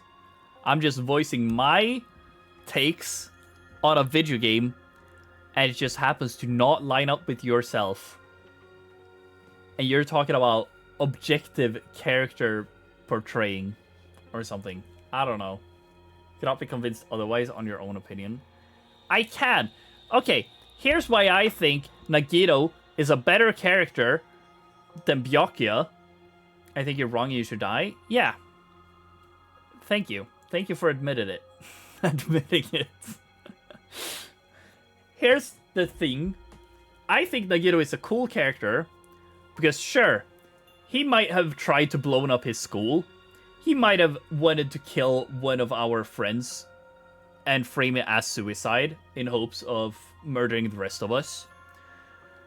But, like, the school thing, sure, I don't agree with it, but at least he reasoned it as, hey, my classmates has had a rough time with friends dying and stuff like that. I'm gonna use laxatives to make all of this happen. But then all of that just happened to be pulled astray because someone lied or something. I don't really remember. And then there was a bomb, and then that just exploded and such stuff like that. And it just happened to work that Nagito was the cause of that. Byakuya decided, hey, I'm gonna fuck with this crime scene just for fun. I have nothing to do with it. I just found it. And I thought the last trial was boring, so I'm just gonna fuck with this one for fun. And then the fact that he's just an asshole over and over again to Makoto, and the fact that his hangouts did not redeem him whatsoever, especially after the final one, that's what makes Byakuya a character that deserves bottom tier in my eyes. Nagito at least has some moments where he's helpful, where he's an interesting character. You know, I really enjoyed the escape room. Even if I sucked at it, it was really fun. And his trial, although it was fucked up in the end, I did really enjoy doing that because it was like one of these like moments that really stuck to me. That was like, wow, he would really do that. He would really go through all of this, you know? You just don't want to engage with his character past the surface, sorry to say. What? How? Past the surface? He's literally the same character throughout the entire series. What are you talking about? The only other portrayals of Byakuya we see is few tidbits here and there in Dangan 3. We basically only see him in the end. Sure, in the end of I hate Byakuya at the start, but he grew on me. I don't get how he grew on you. I don't get that.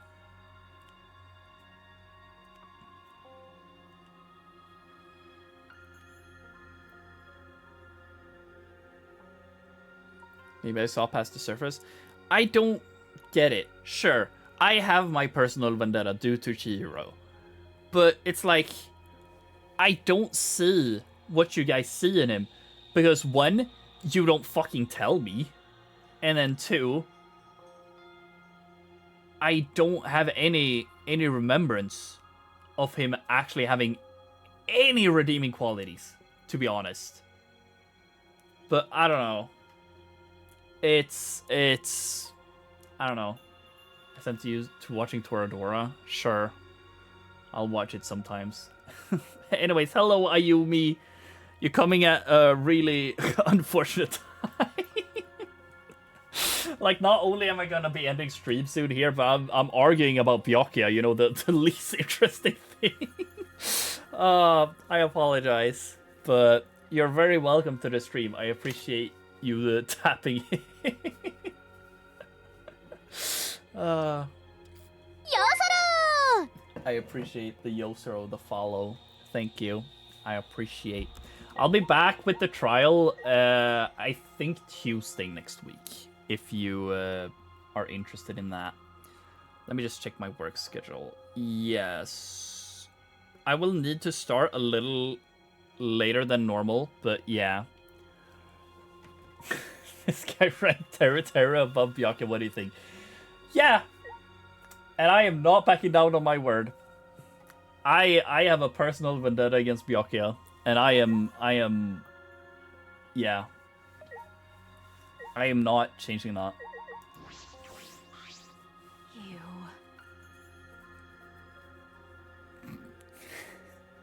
Hey, don't call my viewers to follow me second one a bot, okay? You didn't forget, right? Remember who you are. Make sure you never forget that. I'm Shui.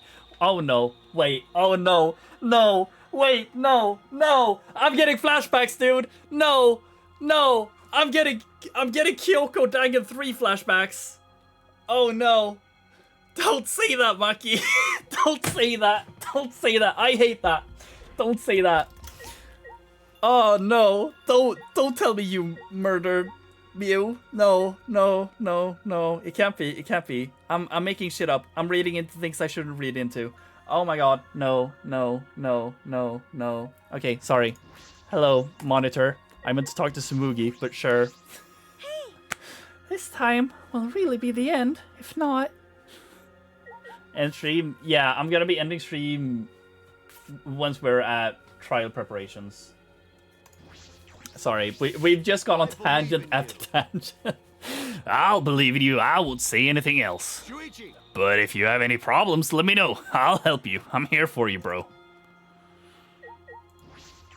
Hello, Gonta. Gonta do his best. Gonta not really understand what happens, but Gonta try real hard to be useful this time. This guy likes Teru. No. Again, you guys are acting as if I'm putting Teru in S tier, and I'm putting fucking Byakuya in F tier. That's not what I'm saying. I'm saying I think Byakuya is a worse character. No, I never said I had Terry in B tier, dude. The only B tier I said was Nagito.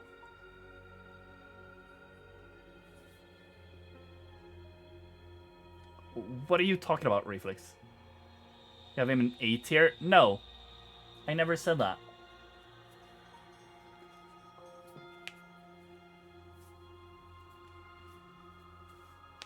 Either way, we're not locking back into the, we're not walking back into this conversation, dude. Put Terry on B, you said B for best? What? Why are you gaslighting me now? Why are you trying to gaslight my new viewer, Reflex? Who's your favorite character? My favorite character throughout all of the games is Chihiro. Second favorite, I think, is Mahiru. Then would be Chiaki. In this game, I think Maki is my favorite. If I were to experience her more, I think Kaede could have been up there. But I will do a more objective look once I've had like all the hangouts done in this game and stuff like that. Both with Shuichi and Kaede.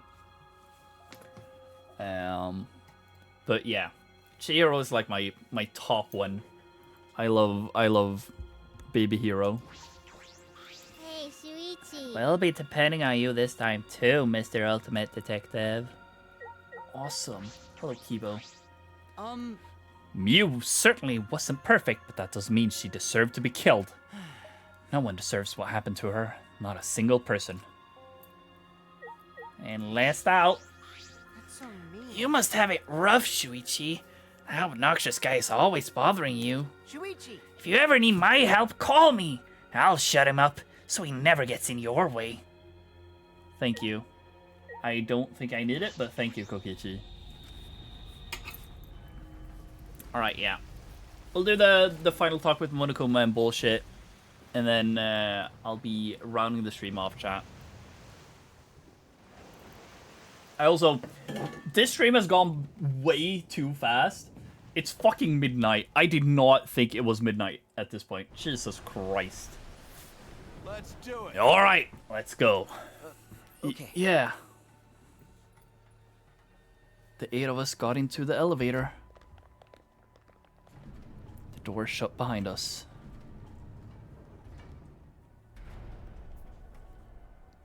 I love elevators. And like all those times before, we descended. God, it feels so weird that we're so few now. Like, it feels like there's so much empty space, like, to the left of me. It was dead quiet. The only sound I could hear was the beating of my heart in my ears. My body was trembling. The more I tried to control it, the worse it got. There's no way to get used to it, really, the fear of death. We were all fighting it, trying to be courageous. We all felt as though we were going to our own execution. No, not an execution.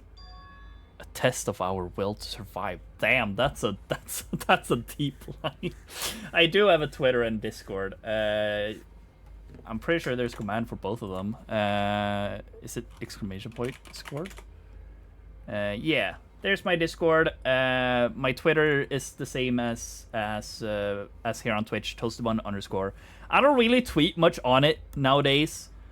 I mostly just use it to retweet my stream schedules and stuff like that. But like Discord is the one place to go for like all stream things. Like that's where I update the most and first. But yeah, Twitter is the same as here on Twitch. If you're interested. Finally, the elevator stopped and the doors opened. And though I couldn't explain it, my body stopped trembling.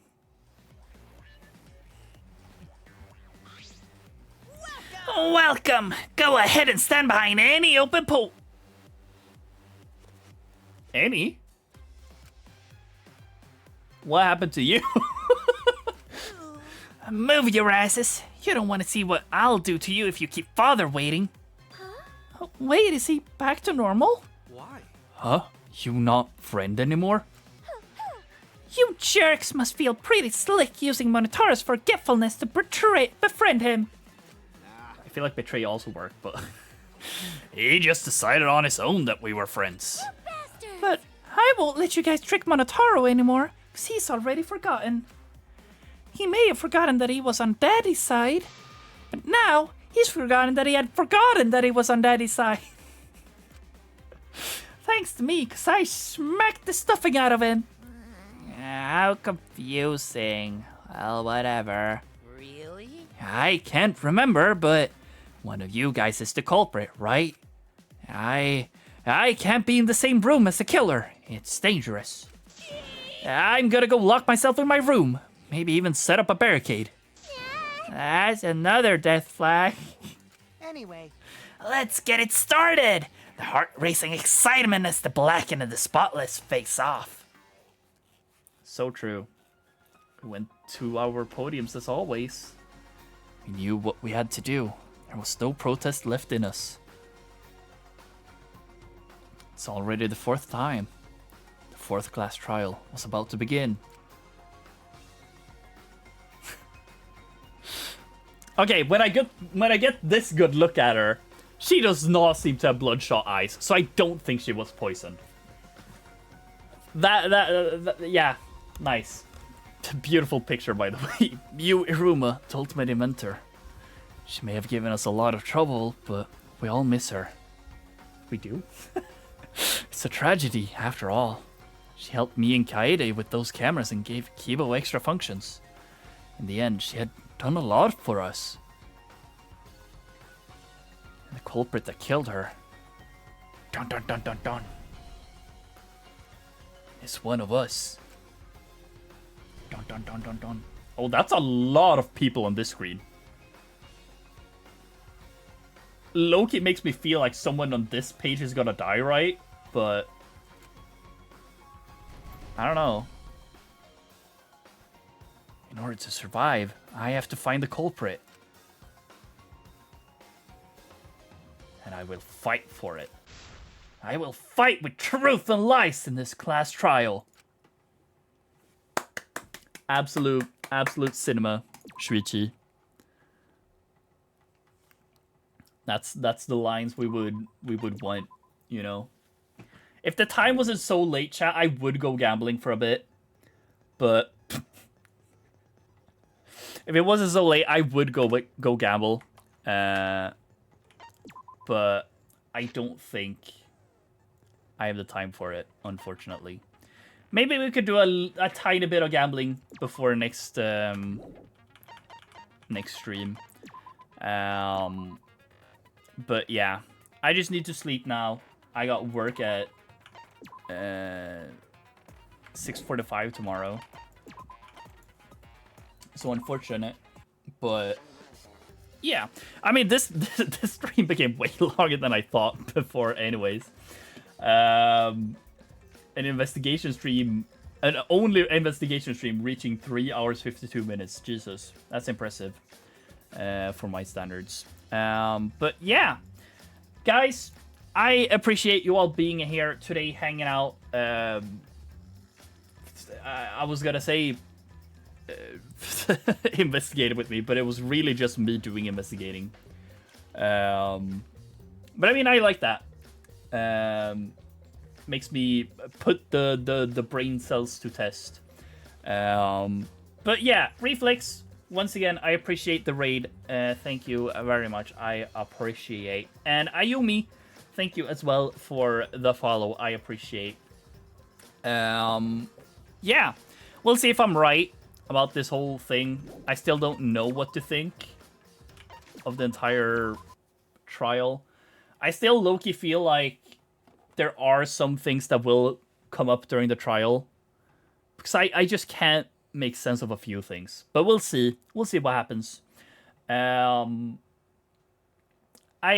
feel low-key confident, at least, in saying that I feel it's Kokichi, but that's only because I could see him dying in this game and being a murderer. And also because he has a lot of weird shit he hasn't explained to us. Jesus Christ, Stephanie, stop blinking so much. What's your issue? Wait, let me try and lock her in. Let me see if that helps. Bum ba dum.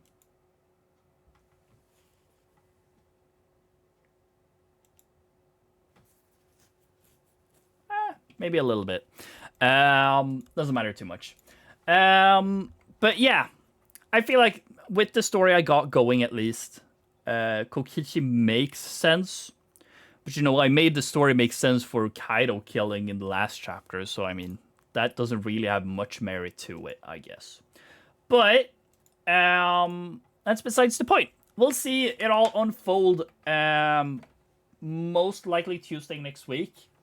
That stream will start like maybe. Let me see. Do I have dinner that time? I guess if it's like if I eat extremely early, maybe I could bring like a protein bar or something home. Sure. Then I could then I could start the stream 30 minutes after TST, Toasty Standard Time. Otherwise, if I need to eat, it would be an hour after. I'll look into it though. Trial will commence on Tuesday though. I can say that much. Unfortunately, I do have closing shift next Thursday, so there will be no Danganronpa stream next Thursday. But I don't have any I don't have work next Saturday either. But then the week after, July 17th, which is the Thursday, I have closing shift again. And then I also have the closing shift on the Saturday the same week. So I really don't have a lot of Danganronpa coming up these next few weeks. And then the week after that is Con week. So I won't be able to stream like at all that week, unfortunately.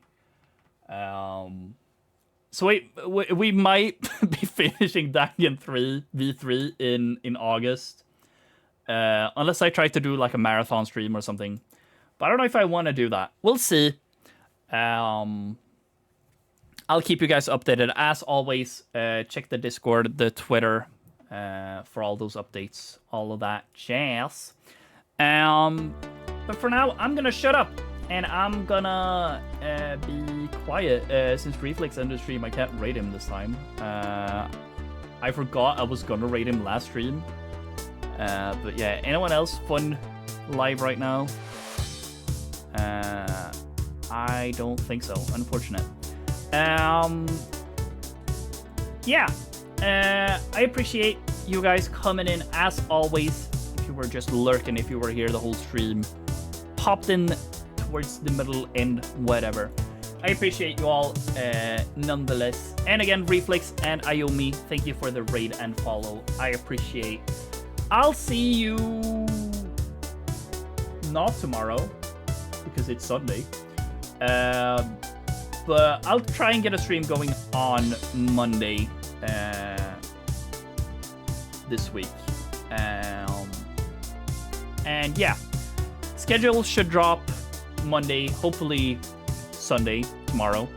But no promises. But yeah, that's it for tonight. I hope you guys enjoyed. I'm gonna shut up now, and I'll leave you to it. Bye-bye. Alright, so long. Farewell. Almost forgot.